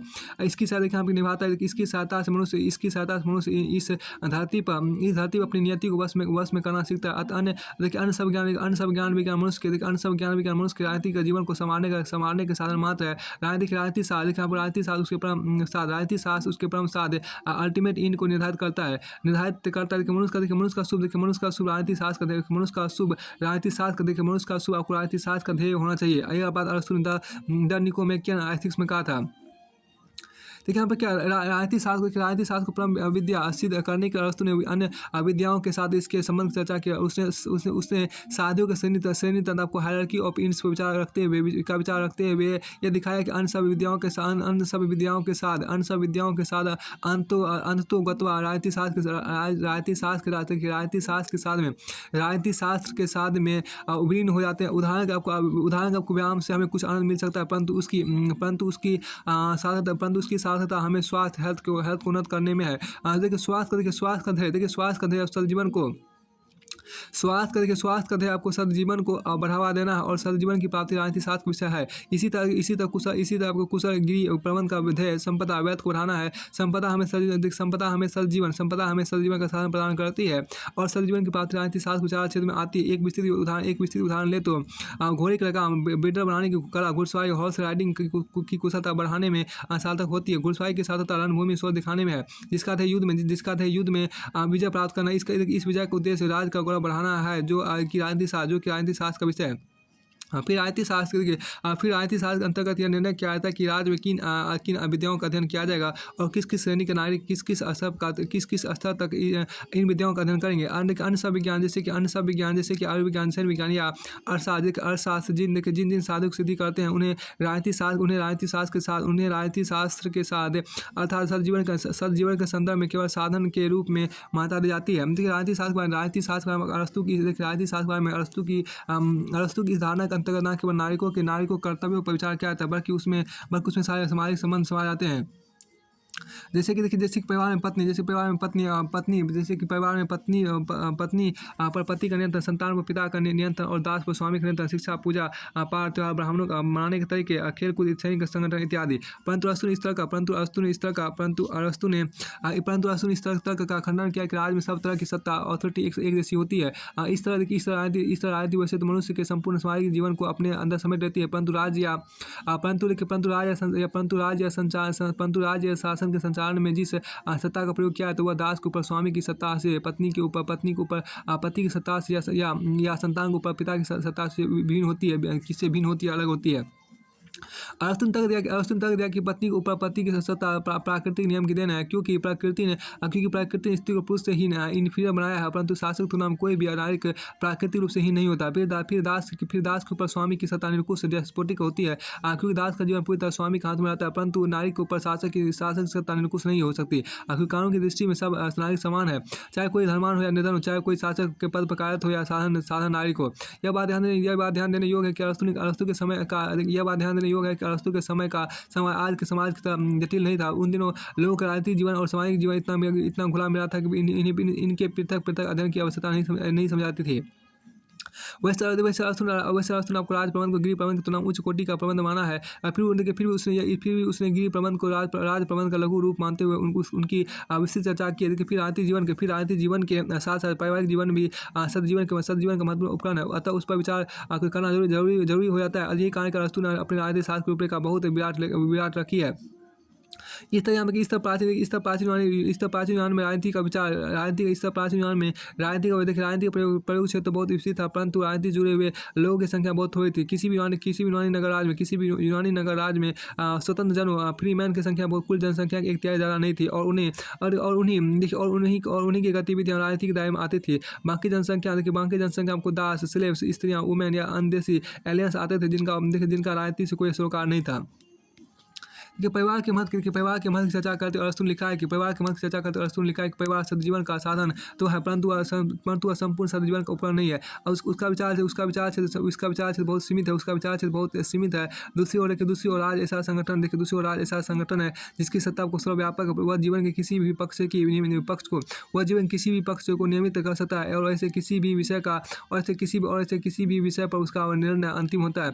मनुष्य एक नैतिक प्राणी के नाते राज के अंतर्गत सदजीवन की प्राप्ति के लिए जो कुछ करता है, जिन गतिविधियों में भाग लेता है, या फिर जो नियम, संस्थाएं और संगठन स्थापित करता है, वे सब राजनीति के विचार क्षेत्र में आते हैं। राजनीति के माध्यम से मनुष्य इस धरती पर अपनी नियति को वश में करने के उपाय करता है। राजनीति के अंतर्गत न केवल नागरिकों की शिक्षा और उनके कर्तव्यों पर विचार किया जाता है, बल्कि उसके माध्यम से सारे सामाजिक संबंधों को नियमित किया जाता है। परिवार में जिस सत्ता का प्रयोग होता है, उसे सदजीवन का प्रभावशाली साधन कैसे बनाया जाए, यह निर्धारित करना राजनीति का कृत्य है। देखिए, आज के युग में राजनीति को मनुष्य के सामाजिक जीवन की एक विशेष गतिविधि के रूप में पहचाना जाता है। उसे सामाजिक जीवन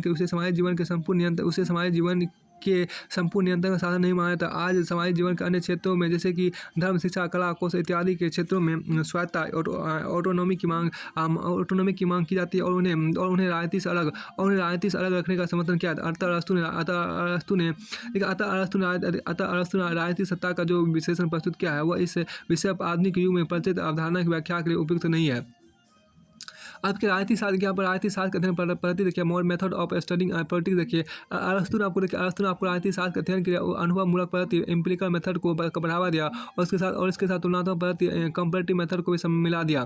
देखिए, यह तो देखिए मिला दिया, ये वह तत्कालीन शासन प्रणाली को अवस्थित इनस्टेबिलिटी की समस्या से अत्यंत चिंतित था। इस स्थिति के विश्लेषण में उसने 158 नगर राज्यों की तीव्र केस हिस्ट्री तैयार कराए, और इनके आधार पर शासन प्रणाली का वर्गीकरण प्रस्तुत किया। फिर उसने यह पता लगाने का प्रयास किया कि ये प्रचलित शासन प्रणाली इस अस्थिर क्यों होती है। अंत में उसने ऐसी शासन प्रणाली की रूपरेखा तैयार की जो स्थिर रहने के लिए सक्षम हो। अरस्तु वर्गीकरण के दो मुख्य आधार थे। क्या शासन एक व्यक्ति चलाता है, या गिने चुने व्यक्ति चलाते हैं, या बहुत सारे व्यक्ति चलाते हैं। दूसरे क्या वह शासन समान कोटि का है या भ्रष्ट कोटि का है, अर्थात क्या शासक राज के हित को ध्यान में रखकर शासन चलाते हैं, या केवल स्वार्थ सिद्धि के लिए सत्ता का प्रयोग करते हैं। अब हमने क्या अरस्तु ने जो कहा गया कि आपको अनुभवमूलक पद्धति, जिसको हम लोग इम्प्लिकल मेथड समझ के आते हैं। देखिए, ज्ञान प्राप्त करने का वो तरीका जिनमें आपको ज्ञान सेंस ऑर्गन्स, आँख, कान, नाक, जीभ और त्वचा का अनुभव एक्सपीरियंस के आधार पर कोई निष्कर्ष निकाला जाता है। चूँकि समान अवस्था में सब मनुष्यों के ज्ञान का अनुभव एक जैसा होता है, इसलिए अनुभवमूलक ज्ञान का सत्यापन वेरिफिकेशन किया जाता है, और वस्तुतः अनुभवमूलक ज्ञान ही संपूर्ण विज्ञान साइंस का आधार है। अरस्तु ने अपने वर्गीकरण के अंतर्गत एक व्यक्ति के समान कोटि के शासन को राजतंत्र मोनार्की की संज्ञा दी है। उसने लिखा है कि समान स्थिति में राजतंत्र उत्तम होता है, परंतु जब राजा की शक्ति पर कोई अंकुश नहीं रहता, तो ऐसा शासन धीरे धीरे भ्रष्ट होकर निश्चित तंत्र टायरनी में बदल जाता है। देखिए, निश्चित तंत्र एक व्यक्ति का देखिए निश्चित तंत्र एक व्यक्ति का भ्रष्ट शासन है निश्चित तंत्र एक व्यक्ति का भ्रष्ट शासन है। इसके अंतर्गत इसके अस्तित्व में आने पर राज्य विद्रोह की भावना प्राप्ति और सब और तब कुछ गिने चुने और तब कुछ गिने चुने गिने इन्हें गिने लोग विशेषतः धर्मवान लोग निशस्त्र देखिए निशस्त्र शासकों का पद से हटाकर अभिजात तंत्र या कुलीन तंत्र एरिस्टोक्रेसी स्थापित कर देते हैं। अभिजात तंत्र इन्हें गिने लोगों का सामान्य कोटि का शासन है। इसमें सामान्य स्थिति में अभिजात तंत्र उत्तम होता है, सामान्य स्थिति में अभिजात तंत्र उत्तम होता है, परंतु इस पर भी देखिए परंतु इस पर भी जब कोई अंकुश नहीं रहता तो शासक वर्ग में धीरे धीरे स्वार्थ की भावना घर करने लगती है। इस तरह देखिए अब क्या देखिए इस तरह गुटतंत्र और कार की अस्तित्व में आ जाता है और जो आ जाता है जो अभिजात तंत्र जो अभिजात तंत्र का भ्रष्ट रूप है। फिर जनसाधारण विद्रोह करके गुटतंत्र को फिर जनसाधारण विद्रोह करके गुट तंत्र को नष्ट कर देते हैं और बहुतंत्र पॉलिटी स्थापित हो जाता है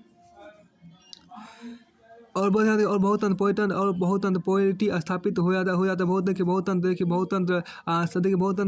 बहुत सारे लोगों का विशेषतः निर्धन लोगों का सामान्य कोटि का शासन है, परंतु आगे चलकर इन लोगों के मन में भी स्वार्थ भावना और अविवेक का अंधकार छा जाता है और इस तरह बहुत सारे लोगों का भ्रष्ट शासन अस्तित्व में आ जाता है कि जिसे अरस्तु ने आपको लोकतंत्र डेमोक्रेसी की संज्ञा दी है। देखिए लोकतंत्र की परिभाषा लोकतंत्र की आधुनिक धारणा से भिन्न है। कुछ भी अरस्तु के अनुसार ऐसा भ्रष्ट शासन ज़्यादा दिन नहीं चल पाता और कोई सुझाव व्यक्ति उसे हटाकर राजतंत्र स्थापित कर देता है।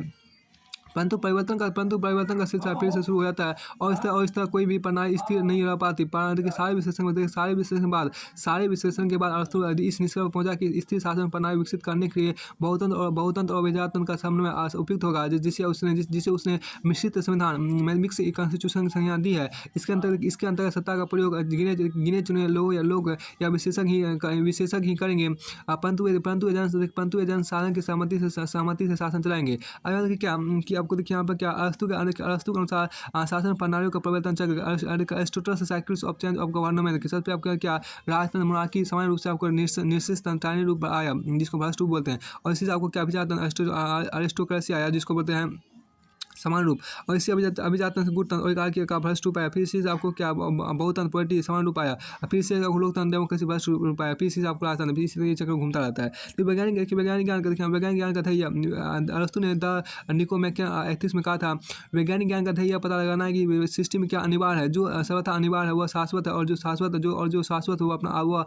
अजन्मा और अमृत है। यानी क्या कि इसमें शासन प्रणाली परिवर्तन चक्र का विवरण देते समय अरस्तु ने इसका सुविधाजनक वर्गीकरण भी प्रस्तुत कर दिया है। यहाँ अरस्तु ने संविधान आपको संविधान कॉन्स्टिट्यूशन और शासन प्रणाली फॉर्म ऑफ गवर्नमेंट शब्दावली का प्रयोग एक दूसरे के पर्याय के रूप में किया है। एक दूसरे के पर्याय के रूप में अरस्तु वर्गीकरण यहाँ पर अरस्तु वर्गीकरण के अनुसार यह जरूरी नहीं कि प्रत्येक संविधान को पूरा एक ही श्रेणी में रखा जा सके। किसी संविधान की भिन्न विशेषताओं को वर्णन करने के लिए भी इस वर्गीकरण का उपयोग कर सकते हैं। उदाहरण के लिए हो सकता है कि किसी शासन प्रणाली के अंतर्गत सब नागरिकों को जुड़ी सर्विस के योग माना जाता हो। इस दृष्टि से वह प्रणाली लोकतंत्र होगी, परंतु वहीं पर सारी सैन्य शक्ति एक ही व्यक्ति के नियंत्रण में रह सकती है। इस दृष्टि से वह प्रणाली राजतंत्र होगी।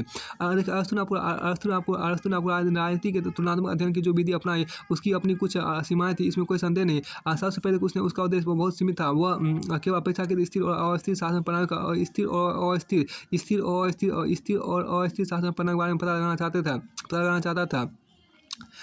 दूसरे उसने शासन प्रणाली वर्गीकरण का एक सीधा साधा सूत्र अपनाया, अर्थात वह एक व्यक्ति का शासन है, इन्हीं गिने लोगों का शासन या बहुत सारे लोगों का शासन है और वो क्या हुआ समान कोटि का शासन है या भ्रष्ट कोटि का। जिससे इस प्रवृत्ति का उसने अपने निष्कर्ष निकालते समय दार्शनिक तत्वों और अनुभवमूलक तत्वों को आपस में मिला दिया। अंत उसने अपना अध्ययन तत्कालीन नगर राज्यों की तीव्रता तक सीमित रखा और अन्य शासन प्रणाली विशेषतः साम्राज्य एम्पायर के स्वरूप पर कोई ध्यान दिया। हालांकि शासन प्रणाली उस युग के लिए अपरिचित नहीं थी। इन कमियों के बाद अरस्तु ने अनेक महत्वपूर्ण बातों को हमारा ध्यान दिलाया जो तुलनात्मक राजनीतिक अध्ययन में आज भी हमारा मार्गदर्शन करती है। देखिए यहाँ पर सबसे पहले उसने सबसे पहले उसके विश्लेषण से यह संकेत मिलता है कि यदि हमें राजनीति को सही समझना है तो हमें अपनी समस्या तो हमें अपनी समस्या और अध्ययन क्षेत्र को निर्दिष्ट कर लेना चाहिए। उनकी समस्या यह पता लगाने की थी कि सरकारों की स्थिरता और अस्थिरता का कारण क्या क्या है। दूसरे हमें उपयुक्त आधार सामग्री डाटा एकत्रित करनी चाहिए, जैसे कि यहाँ पे क्या, जैसे देखिए आप क्या, जैसे कि उसने अपने विश्लेषण के लिए ढेर सारे नगर राज्यों की टेबल तैयार कराए। तीसरे हमें क्या, तीसरे हमें उन राज्यों या संस्थाओं के भिन्न रूपों की तुलना करनी चाहिए, करनी चाहिए और उनमें अंतर करना चाहिए जो हमारे अध्ययन का आधार हो, और हमें उनमें जिन समानताओं और असमानताओं का पता चला हो उनके आधार पर एक तर्कसंगत वर्गीकरण प्रस्तुत करना चाहिए। चौथे हमें अपने अन्वेषण के क्षेत्र के संदर्भ में भिन्न प्रकार की संस्थाओं के बीच सहसंबंध कोरिलेशन स्थापित करना चाहिए, जैसे कि अरस्तु ने राज्य के भिन्न रूपों तथा उसकी स्थिरता और अस्थिरता के बीच सहसंबंध का पता लगाया था। अंततः हमें सारी सामग्री का विश्लेषण अवश्य करना चाहिए, जैसे कि अरस्तु ने अपने विश्लेषण के आधार पर पता लगाने की कोशिश की कि कौन सी शासन प्रणाली सबसे स्थिर होगी और क्यों। संक्षेप में हम राजनीति के बारे में तब तक कोई युक्त निष्कर्ष नहीं निकाल सकते जब तक हम आवश्यक आधार सामग्री एकत्र ना कर ले और जब तक तुलनात्मक विधि से उसका विश्लेषण ना कर ले। देखिए यहाँ पर क्या आपको देखिए सहसंबंध कोरिलेशन क्या होता है कि किन्हीं तत्वों के बीच ऐसा संबंध कि किन्हीं तत्वों के बीच ऐसा संबंध कि एक में कोई परिवर्तन होने पर दूसरे में निश्चित परिवर्तन आ जाता है, और इस परिवर्तन स्वरूप या मात्रा के बारे में कुछ सामान्य निष्कर्ष निकाले जा सकते हैं, उसी को हम सहसंबंध बोलते हैं। अब कि राज्य का स्वरूप और उत्पत्ति देखिए यहाँ पर अरस्तु की प्रसिद्ध कृति पॉलिटिक्स राजनीति शास्त्र के प्रथम भाग में राज्य के स्वरूप उत्पत्ति और उद्देश्य पर विचार किया गया है। इसमें उसने यह सिद्ध किया कि राज्य व्यक्ति के आवश्यक इसमें उसने यह सिद्ध किया है कि राज व्यक्ति के लिए आवश्यक भी है और स्वाभाविक भी है। राज के स्वाभाविक विकास नेचुरल ग्रोथ पर विचार करते हुए अरस्तु ने लिखा है कि देखिए अकेला मनुष्य अपूर्ण है। मनुष्य जीवन के निरंतर प्रभाव को कायम रखने के पुरुष और स्त्री का संयोग होता है और उनकी सेवा के दास स्लेव रखे जाते हैं। पुरुष, स्त्री और दास के संयोग से घर परिवार हाउस होल्ड बनता है, जिसमें तीनों अस्थायी साथी के रूप में रहते हैं। अतः घर परिवार का निर्माण प्रकृति नियम से होता है। जिसमें दैनिक आवश्यकताओं की पूर्ति होती है। जब घर परिवार फैलता है अर्थात पुत्रों से पोत्रों के माध्यम से घर की शाखाएं स्थापित की जाती है, ताकि वहाँ दैनिक आवश्यकताओं की पूर्ति के साथ साथ विस्तृत संतुष्टि प्राप्त की जा सके। देखिए यहाँ पर क्या, तब ग्राम अस्तित्व में आता है। चूंकि प्रत्येक घर में सबसे बड़े आदमी का शासन चलता है और इसलिए ग्राम में भी घरों के समूह का सबसे बड़ा आदमी शासक होता है। यही कारण है कि आरंभिक अवस्था में शासन का रूप राजतंत्र मोनार्की का होता है। अंत में अर्थात अनेक ग्रामों के संयोग से नगर या राज्य का निर्माण होता है। प्राचीन युग में नगर और राज्य सीमावर्ती थे। इस तरह सामाजिक संगठन की प्रक्रिया पूरी हो जाती है, क्योंकि राज्य की स्थिति में पहुंचे मानव समुदाय आत्मनिर्भर हो जाता है और दूसरे शब्दों में यह प्रक्रिया जीवन की समान आवश्यकता पूरी करने के उद्देश्य से शुरू होती है, और राज का निर्माण हो जाने पर सदीवन गुड लाइफ का आधार तैयार हो जाता है। जिस तरह समाज जीवन का आरंभिक रूप अर्थात घर परिवार और ग्राम स्वाभाविक थे, उसी तरह राज भी सर्वथा स्वाभाविक साचर नेचुरल एसोसिएशन है। राज के अंतर्गत जो व्यक्ति अपने बुद्धि बल से यह जान लेता है कि सामाजिक सुरक्षा एवं उन्नति के लिए कौन कौन से कार्य आवश्यक है, वह स्वभाव शासक होता है। और जो व्यक्ति अपनी सारी क्षमताओं के बल पर इन कार्यों को संपन्न कर सकता है, वह स्वभाव से शासित होता है। राज देखिए यहाँ एक बार फिर देखिए जो राज के अंतर्गत जो व्यक्ति अपने बुद्धि बल से यह जान लेता है कि सामाजिक सुरक्षा उन्नति के लिए कौन कौन से कार्य आवश्यक, वह स्वभाव से शासक होता है। और जो व्यक्ति अपनी सारी क्षमताओं के बल पर इन कार्यों को संपन्न कर सकता है, वह स्वभाव से शासित होता है। राज अन्य सब साधनों का साध इंद्र है, क्योंकि यह उन्हें अपूर्ण जीवन से पूर्ण आत्मनिर्भरता की ओर ले जाता है। अरस्तु विचार से किसी वस्तु की प्रकृति उसकी अंतिम अवस्था से निर्धारित होती है, आरंभिक अवस्था से, क्योंकि वह वस्तु स्वभाव से अपने अंतिम लक्ष्य की ओर अग्रसर होती है। इस दृष्टि से राज एक प्राकृतिक संस्था नेचुरल इंस्टीट्यूशन है। राज के अंतर्गत रहना मनुष्य की प्रकृति का एक अंग है। राज में रहना मनुष्य के लिए इतना स्वाभाविक है कि अरस्तु के शब्दों में राज का अस्तित्व मनुष्य से पहले है। The state is prior to the man. और फिर आपको आगे इतिहास दृष्टि से देखा जाए तो मनुष्य का अस्तित्व राज से पहले है। परंतु तर्क सारोजी की दृष्टि से राज का विचार मनुष्य से पहले आता है, क्योंकि पूर्ण का विचार अंश से पहले आता है। यदि हम हाथ या पाँव के बारे में सोचते हैं, हाथ या पाँव के बारे में सोचते हैं, तो शरीर का ध्यान पहले आएगा, क्योंकि शरीर का अस्तित्व से पहले हाथ या पाँव का कोई अस्तित्व नहीं होता। सही के कट जाने पर भी अक्षम और निरर्थक हो जाते हैं। इसी तरह राज से पहले राज से कट जाने देखिए, इसी तरह राज से पहले राज के कट जाने पर मनुष्य का अस्तित्व भी निरर्थक होगा। हम मनुष्य को मनुष्य के रूप में इसलिए पहचानते हैं क्योंकि वह राज में रहता है। राज में रहकर वह एक साधारण प्राणी से मनुष्य बनता है, और अन्य प्राणी मनुष्य पक्षी अन्य प्राणी पशु पक्षी कीट पतंग इत्यादि पैदा होते हैं, बड़े होते हैं और मर जाते हैं। उनके जीवन में कोई ध्येय नहीं होता, परंतु मनुष्य के लिए सदजीवन की इच्छा स्वाभाविक है, और सदजीवन की प्राप्ति एकमात्र उपाय राज है।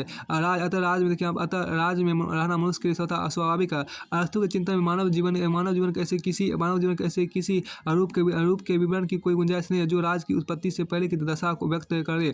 उदाहरण का प्रचार मनु ने जिस स्थिति को अनार्की कहा है, कोटे ने जिसे मातस न्याय law of the sea creature की संज्ञा दी है, और टॉमस हॉब्स, जॉन और जैक रूसो ने जिसे प्राकृतिक दशा यानी स्टेट ऑफ नेचर के रूप में व्यक्त किया, वह स्थिति अरस्तु की कल्पना से परे की वस्तु है। और टॉमस हॉब्स का जीवन का 1588 से 1679 ईस्वी तक, जॉन लॉक का जीवन का 1632 से लेकर 1740 ईस्वी तक, और जैक रूसो के जीवन का 1705 से 1778 ईस्वी तक। देखिए, मनुष्य के राज में रहना इतना स्वाभाविक है कि अरस्तु के शब्दों मनुष्य स्वभावतः राजनीतिक प्राणी है। Man is by nature A political animal. यदि कोई मनुष्य राज में नहीं रहता या जिसे राज की जरूरत नहीं है, वह या तो निरा पशु है, सब ह्यूमन होगा, या अति मानव सुपर ह्यूमन होगा। देखिए, जो सही अर्थ मनुष्य है वह राज के बाहर नहीं रह सकता।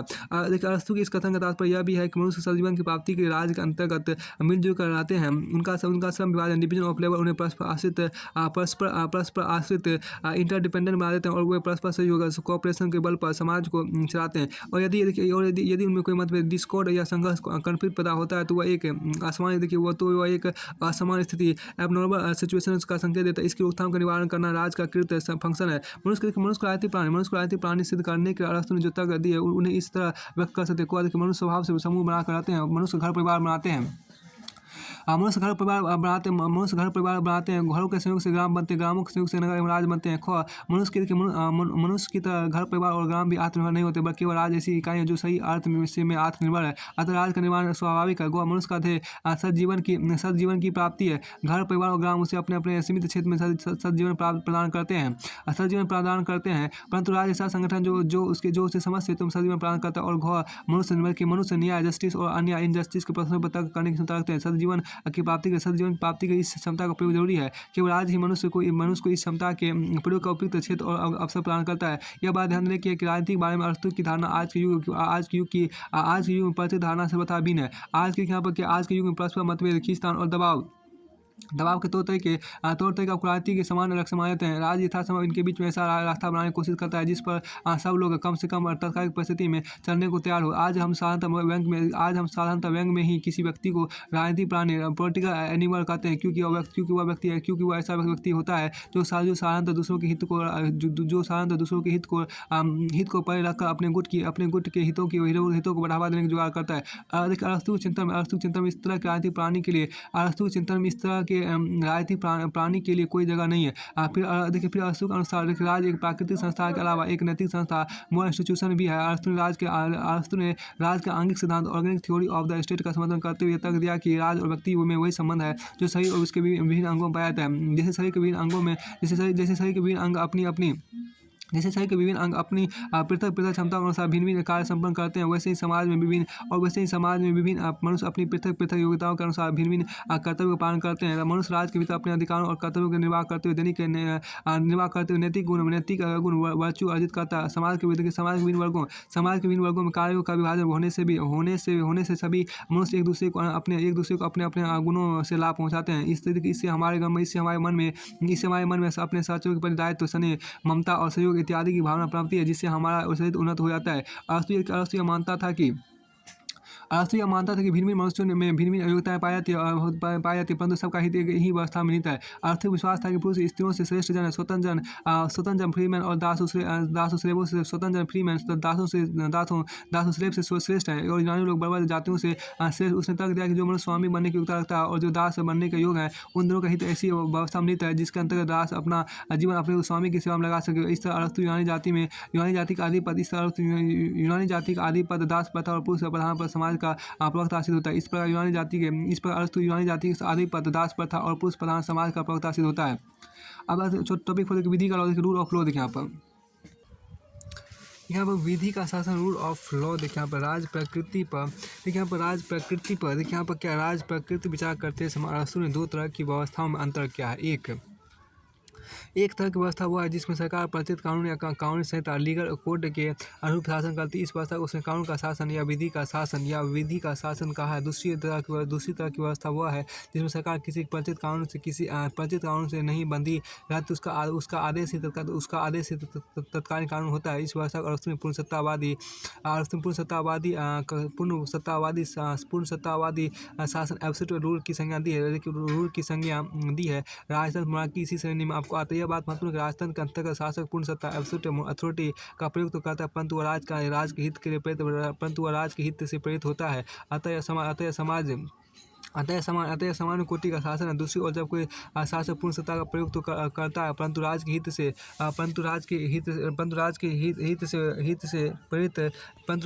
प्रेरित नहीं होता है, तो उसका शासन निश्चित तैयारी का उदाहरण कर लेता है। यह विकृत कोटि का शासन है। ऐसा शासक आपको तर्कशून्य इच्छाओं जिसको अंग्रेजी में विम्स से काम लेता है, और वह तर्कशून्य आदेशों आर्बिट्रेरी डिक्रीज जारी करता है। अरस्तु ने ऐसी शासन प्रणाली की निंदा की है। देखिए कुछ भी पूर्ण सत्तावादी शासन अपने आप में खराब नहीं है। इसमें शासक परिचित कानून से तो बंधा नहीं रहता, परंतु अपनी निर्णय बुद्धि जजमेंट का प्रयोग अवश्य करता है। परंतु प्रस्तुत संदर्भ में अरस्तु की तर्क श्रृंखला को समझने के लिए प्लेटो के विचारों को दोहरा लेना उपयुक्त होगा। प्लेटो ने अपनी आरंभिक कृति पब्लिक राज व्यवस्था के अंतर्गत दार्शनिक राजाओं के शासन, रूल ऑफ फिलोसफर किंग्स का समर्थन करते हुए यह तर्क दिया था कि यदि सुयोग्य शासक ढूंढे जा सकते हो तो विधि के शासन की तुलना में पूर्ण सत्तावादी शासन उत्कृष्ट होगा। प्लेटो का विचार था कानून के अंतर्गत कुछ एक ऐसी स्थितियों की कल्पना करते हुए उनके उपयुक्त व्यवस्था की जाती है। मानव जीवन के यथार्थ परिस्थितियों में इतनी विविधता पाई जाती है कि ऐसी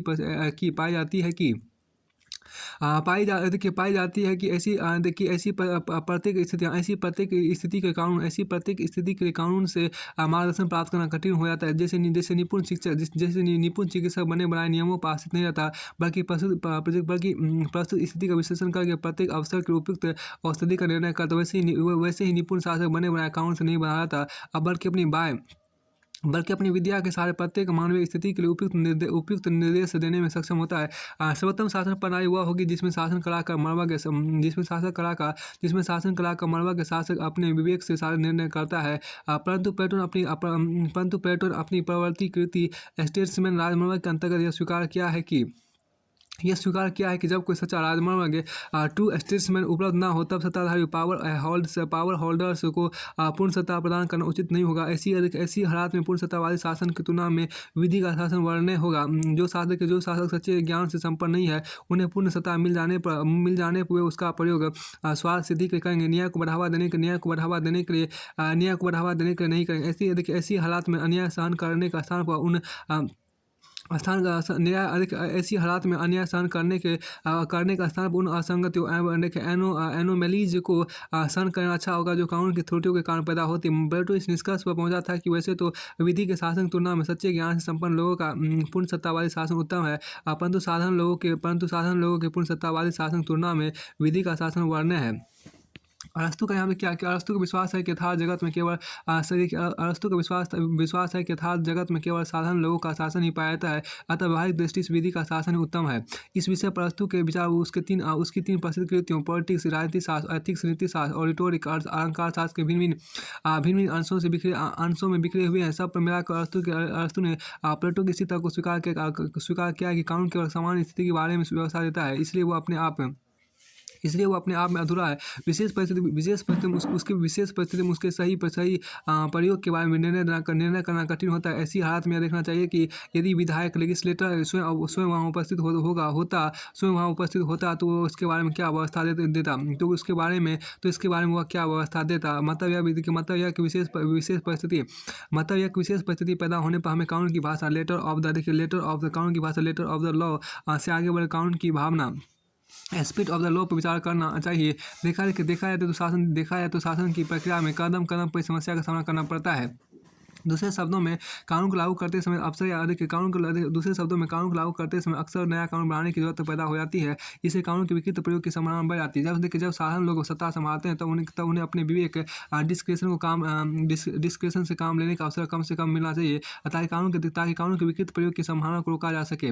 फिर ऐसे इन्हें लोग तो शायद मिल भी जाए जो कानून के मतलब को समझते हो, परंतु लोकतंत्र के अंतर्गत जब सत्ता बहुत सारे लोगों के हाथों में आ जाती है तब कानून के सही प्रयोग की संभावना और भी कम हो जाती है। कानून को बनाने वाले लोग तो सारी संभावनाओं पर विस्तृत विचार करके और पर्याप्त समय लगाकर निस्वार्थ भाव से कानून बनाते हैं, परंतु कानून को लागू करवाने वाले लोग विशेष परिस्थिति से घिरे रहते हैं और वे बहुत जल्दी में होते हैं। अतः वे स्वार्थ सेल्फ इंटरेस्ट, पक्षपात, बायस एवं मनोवेग इमोशन से प्रभावित हो सकते हैं। इस तरह से इस निष्कर्ष पर पहुंचा कि मनुष्यों के शासन की तुलना में विधि का शासन सर्वथा उत्तम है। विधि के शासन की आधुनिक संकल्पना का निरूपण 19वीं शताब्दी के दौरान ब्रिटिश न्यायवेत्ता ए.वी. डायसी इंग्लैंड की शासन प्रणाली के संदर्भ में क्या था। अरस्तू के चिंतन इस समस्या को उतना गहन विश्लेषण तो नहीं मिलता, परंतु उसका पूर्व संकेत अवश्य मिलता है। वस्तुतः अरस्तु ने विधि के शासन की संकल्पना का प्रयोग केवल पूर्ण सत्तावादी शासन के खंडन के उद्देश्य से किया है। उसने तर्क दिया है कि जब राजमर्म लगातार कानून से बना रहेगा तब सत्ता के दुरुपयोग की संभावना बिल्कुल नहीं रह जाएगी। इसमें देखिए ए.वी. डायसी जीवन का आपको न्यायवेत्ता ए.वी. डायसी जीवन का आपको 1835-1922 तक रहा। आगे 5 देखिए आपको नागरिकता की संकल्पना कॉन्सेप्ट ऑफ सिटीजनशिप देखिए आपको नागरिकता की परिभाषा डिफिनेशन ऑफ अ सिटीजन। अरस्तु ने पॉलिटिक्स में कहा था जिस व्यक्ति को किसी राज्य के विचारणात्मक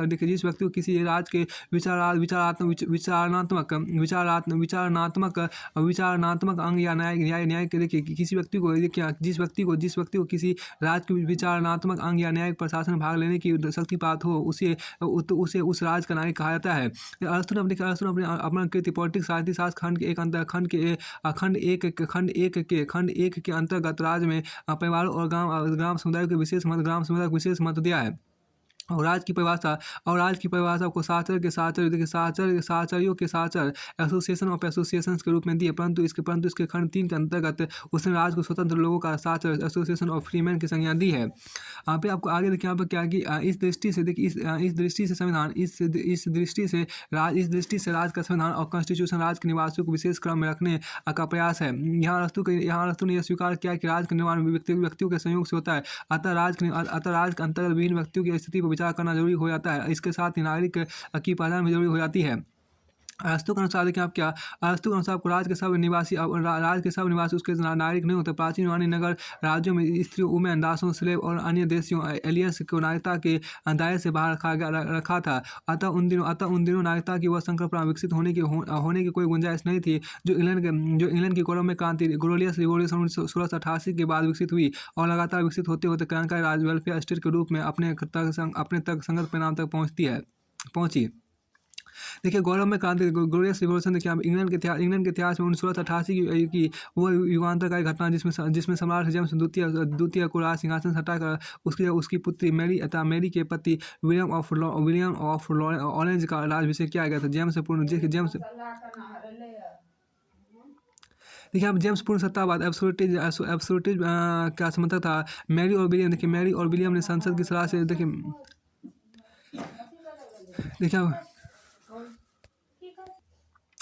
इसी तरह किसी रक्तपात के इसी तरह किसी रक्तपात के बिना इसी तरह किसी रक्तपात यहाँ पर क्या मैरी और विलियम ने संसद की सलाह से उसका संसद की सलाह से शासन चलाने की शर्त मान ली। इस तरह किसी रक्तपात के बिना इंग्लैंड में पूर्ण सत्तावादी राजतंत्र एब्सोल्यूट मोनार्की की जगह संवैधानिक राजतंत्र कॉन्स्टिट्यूशन मोनार्की स्थापित हो गया। अब एक जेम्स द्वितीय का जीवन का 1733 से लेकर 1701 ईस्वी तक रहा। फिर आपको आगे यहाँ पर है देखिए वस्तुतः अरस्तु नागरिकता को शासक वर्ग के विशेषाधिकार प्राइविलेज ऑफ द रूलिंग क्लास के रूप में मान्यता दी है। उन दिनों आपको सार्वजनिक निर्णय पब्लिक और डिसीजन में भाग लेने का अधिकार केवल नागरिकों तक सीमित था। अतः अरस्तु ने नागरिकता की परिभाषा शक्ति के प्रयोग में प्रभावशाली सहभागिता effective participation in the exercise of power के रूप में दी। वस्तुतः अरस्तु ने शासक वर्ग के इस विशेषाधिकार को कर्तव्य का रूप दे दिया और इसके पालन की मांग की। उसने संकेत किया कि जब शासक वर्ग के सब सदस्य अपने इस कर्तव्य का पालन करेंगे तब वे राजनीतिक समुदाय के सब सदस्यों को अर्थात नागरिकों और गैर नागरिकों दोनों तरह के लोगों को उत्तम जीवन गुड लाइफ प्रदान करने में सहायक सिद्ध होंगे। प्राचीन यूनानी नगर राज्यों की विशेष स्थिति कारण उनमें नागरिकता की समस्या एक प्रधान समस्या बन गई थी। ये छोटे छोटे राज्य एक और अपने भीतर धनवान और निर्धन वर्गों के परस्पर संघर्ष की समस्या में उलझे थे। दूसरी ओर वे अपने निकटवर्ती राज्यों के आक्रमण से भी त्रस्त रहते थे। अतः तत्कालीन दार्शनिकों के सामने मुख्य समस्या यह थी कि वहाँ शांति कैसे स्थापित की जाएगी। देखिए वहाँ इन्हें गिने लोगों के हाथों में शक्ति की बारूद सौंप देना सुरक्षित होगा या फिर इसे बहुत सारे लोगों के हाथों में सौंपना उपयुक्त होगा। क्या वहाँ विदेशियों को सरलतापूर्वक नागरिकता प्राप्त करने की सुविधा होनी चाहिए या नहीं होनी चाहिए। एथेंस के लोगों को 30 निरसन शासकों टायरेंट्स के अत्याचार की कहानी याद थी और ऐसे ढुलमुल लोकतंत्र का अनुभव भी नहीं बुरा था जिसने सुकरात जैसे मनुष्यों को प्राण देने से संकोच नहीं किया। प्लेटो ने इस स्थिति के प्रतिकार कर आपको दार्शनिक शासक को फिलोसफर किंग के निकुंज शासन का सुझाव दिया। परंतु अरस्तु अपने गुरु प्लेटो की योजना यथार्थ से दूर हटी हुई लगी और उसने नगर राज्यों का अस्थिरता की समस्या को सुधारने के लिए नागरिकता के विचार पर अपना ध्यान केंद्रित किया। अरस्तु ने तर्क दिया कि किसी विशेष जगह अर्थात किसी देश या किसी राज्य में रहने से वहाँ देखिए अरस्तु ने तर्क दिया कि किसी विशेष जगह अर्थात किसी देश या किसी राज्य में रहने से मनुष्य वहाँ का नागरिक नहीं बन जाता। वह धारण के दासों या अन्य देशीय लोगों को नागरिक का दर्जा नहीं दिया जाता। किसी देश में किसी व्यक्ति को केवल कानूनी अधिकार लीगल राइट प्राप्त होने पर भी वह वहाँ का नागरिक नहीं बन जाता क्योंकि ये अधिकार किसी व्यापार समिति कमर्शियल कॉन्ट्रैक्ट के देन हो सकते। फिर जन्म बर्थ के आधार पर किसी की नागरिकता का निर्णय नहीं किया जा सकता क्योंकि इसके साथ यह प्रश्न उठेगा उसके माता पिता को किस आधार पर नागरिक माना जाएगा। अतः उचित यह होगा कि नागरिकता की परिभाषा कृत फंक्शन के आधार पर होनी चाहिए। इस दृष्टि से नागरिकता की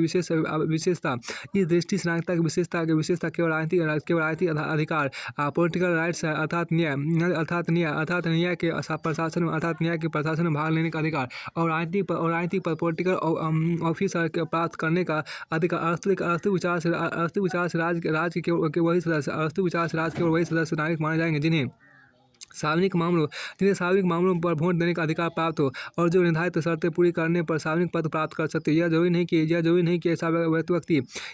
कि ऐसा व्यक्ति तत्काल सार्वजनिक पद पर कार्यरत हो। उदाहरण के जहाँ लोग बारी से जूरी के सदस्य चुने जाते हैं वहाँ जो लोग चुनाव के योग माने जाते हैं वे सब नागरिक माने जाएंगे। दूसरी ओर दासों स्लेव स्त्रियों वुमेन और अन्य देशीय लोगों एलियंस को किसी परिस्थिति में सार्वजनिक पद पब्लिक ऑफिस प्राप्त करने के योग नहीं माना जाता। अतः उन्हें नागरिक मानने का सवाल ही पैदा नहीं होता। अब के नागरिक की स्थिति देखिए आपको स्टेटस ऑफ सिटीजन अरस्तु के अनुसार आपको राजनीतिक सत्ता पॉलिटिकल अथॉरिटी की प्रकृति अन्य सब तरह की सत्ता से भिन्न है। आपको राजनीतिक पदाधिकारी ऑफिस होल्डर अन्य नागरिकों के संदर्भ में जिस सत्ता का प्रयोग करते हैं वह राजनीतिक सत्ता की कोटि में आती है।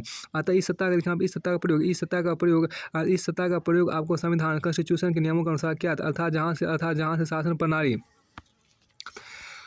देखिए यहाँ पर अर्थात जहाँ से यहाँ पे कि अर्थात यहाँ पे कि अर्थात जहाँ जहाँ देखिए अर्थात जहाँ जो शासन प्रणाली परिचित हो वहीं देखिए वही शासक और साधारण नागरिकों के परस्पर संबंध को नियमित करती है करती है। इस संबंध को समझने के लिए शासन प्रणाली को विविध रूपों की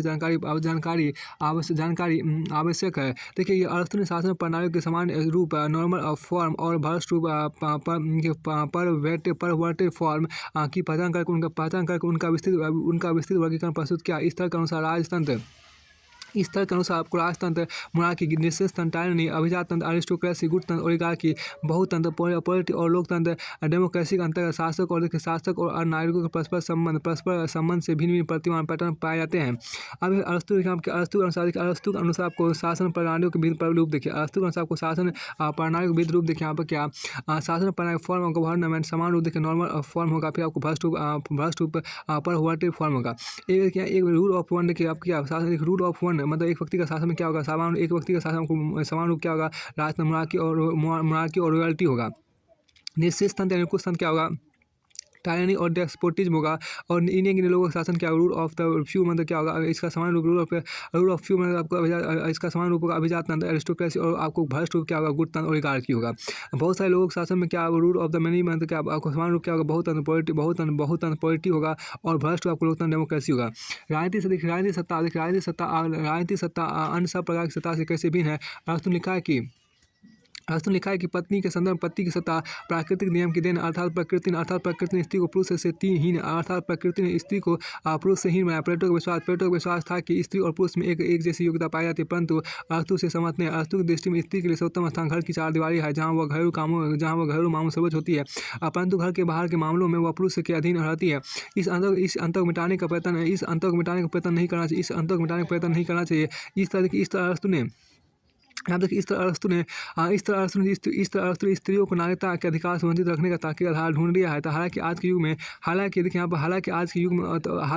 युग में उसके तक सर्वथा निराधार प्रतीत होते हैं। उधर दास स्लेव को नागरिकता से वंचित रखने के लिए अरस्तु ने तर्क दिया कि नागरिकता का कार्य सद्गुण वर्च्यू के प्रयोग की मांग करता है, परंतु दास में सद्गुण की क्षमता नहीं पाई जाती है। लेकिन अरस्तु एटीफोन एल्सिडेमस सरी के सोफिस्टों के मत का खंडन करता है।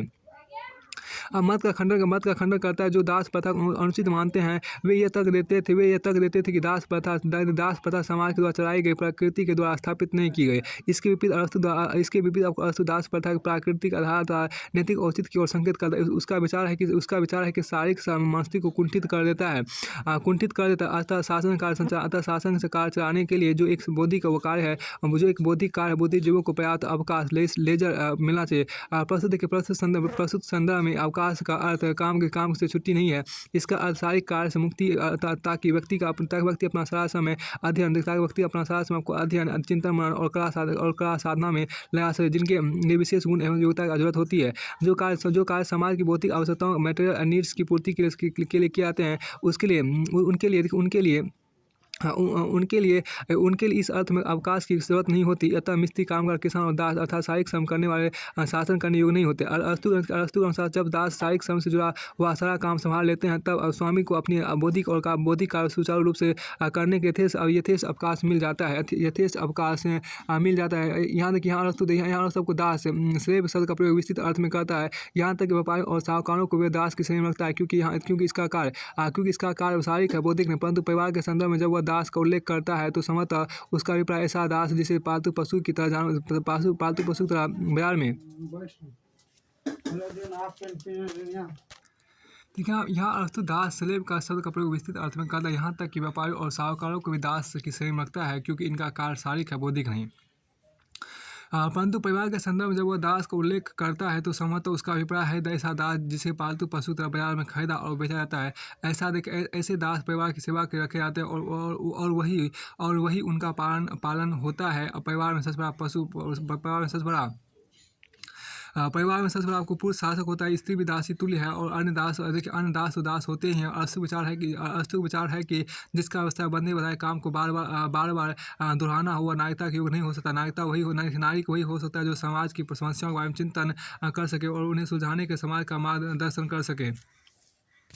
फिर देखिए नारी की कृत देखिए फंक्शन ऑफ द सिटीजन देखिए यहाँ पर अस्तु लिखा है कि दास के संदर्भ में स्वामी की सत्ता सर्वथा निरंकुश डेस्पोटिक होती है एवं नारी के संदर्भ में शासक की सत्ता निरंकुश नहीं हो सकती। कानून की दृष्टि में सब नागरिक समान है, चाहे कोई धनवान हो या निर्धन हो, चाहे कोई सार्वजनिक पद पर कार्यरत हो या साधारण नारी को कुल मिलाकर नागरिकता की विस्तृत नागरिकता को विस्तृत आधार प्रदान करना बुद्धिमत्तापूर्ण होगा। अधिक परंतु यह देखना जरूरी है कि जिन नागरिकों को मताधिकार राइट टू वोट प्रदान किया जाए वे यथेष्ट संपन्न होता है कि वे अपनी आर्थिक शक्ति के बल पर धनवान लोगों की संपत्ति हड़पने के लायक ना हो। अरस्तु ने दिखाने पतन किया कि नागरिकता का कार्य केवल शासक के आगे नतमस्तक होना नहीं है, नागरिक वह है जो शासन के संचालन में सहायता देता है।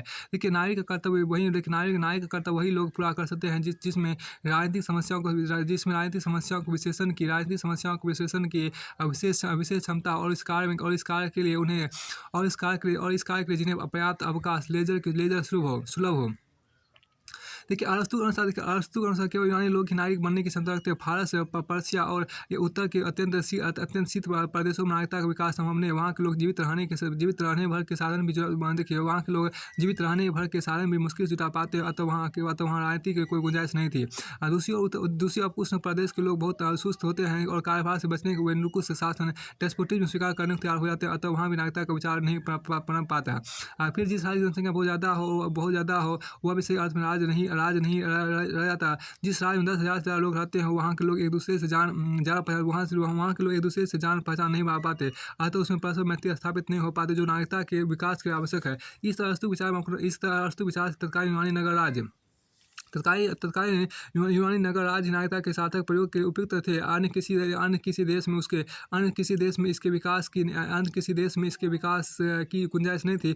संक्षेप में आपको नागरिकता केवल यूनान वासियों का गुण थी। वहाँ के स्वतंत्र जन फ्रीमैन इसके उपयुक्त पात्र थे। कामगार, किसान और स्त्रियाँ इसके लिए अयोग्य थे। दासों की तो बात ही क्या।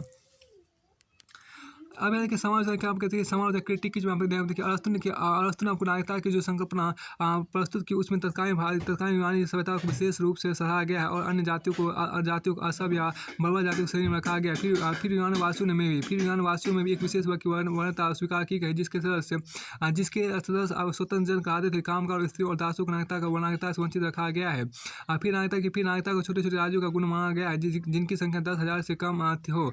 आज के युग में नागरिकता के ये सब लक्षण निरर्थक प्रतीत होते हैं। आज के युग में सब देश और सब जातियां नागरिकता के युग मानी जाती है। प्रत्येक समाज के सब व्यक्ति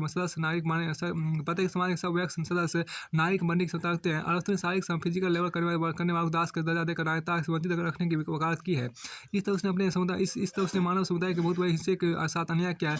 वस्तु शारीरिक श्रम करने वाले लोग ही वस्तु और सेवाओं गुड्स एंड सर्विस का उत्पादन प्रोडक्शन करके समाज को जीवित रखने में सहायता देते हैं।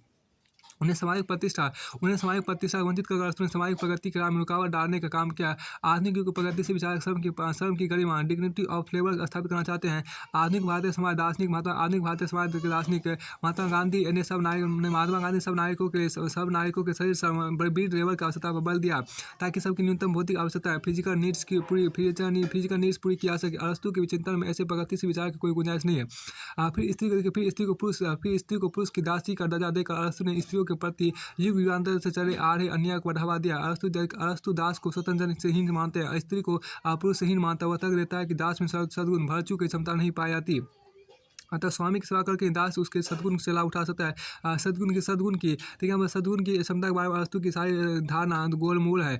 सद्गुण की क्षमता के बारे में अरस्तु की सारी धारणा गोलमूल है। मानवीय क्षमताओं की तुलना इस आधार पर नहीं की जा सकती कि फिर स्त्री को पुरुष से हीन। देखिए यहाँ पर फिर स्त्री को यहाँ पर क्या इसमें देखो क्या कि आपको देखिए अरस्तु दास को स्वतंत्र जन से हीन मानता है, स्त्री को पुरुष से हीन मानता है। वह तर्क देता है कि दास में सद्गुण वर्च्यू की क्षमता नहीं पाई जाती, अतः स्त्री की सेवा करके दास उसके सद्गुण से लाभ उठा सकता है। सद्गुण की क्षमता के बारे में अरस्तु की सारी धारणा गोलमोल है। मानवीय क्षमता की तुलना इस आधार पर नहीं की जा सकती। फिर स्त्री को पुरुष से हीन मानने के विचार हुई एक प्रतिगामी विचार रिट्रोग्रेड आइडिया जिसे नीति स्वार्थ वेस्टेड इंटरेस्ट ने लगातार बढ़ावा दिया है। आधुनिक युग में आपको मानव क्षमताओं के वैज्ञानिक परिमापन की विधियों ने आधुनिक युग में आपको मानव क्षमताओं के वैज्ञानिक परिमापन की विधियों ने दासों और स्त्रियों के बारे में अरस्तु की सारी मान्यताओं को निराधार सिद्ध कर दिया। अब हम टॉपिक 6 जो आपको देखिए आपको परिवार संपत्ति और दास प्रथा, फैमिली प्रॉपर्टी एंड स्लेवरी देखिए, इसमें आपको देखिए परिवार देखिए आप इसको अगले वीडियो में देख लीजिए।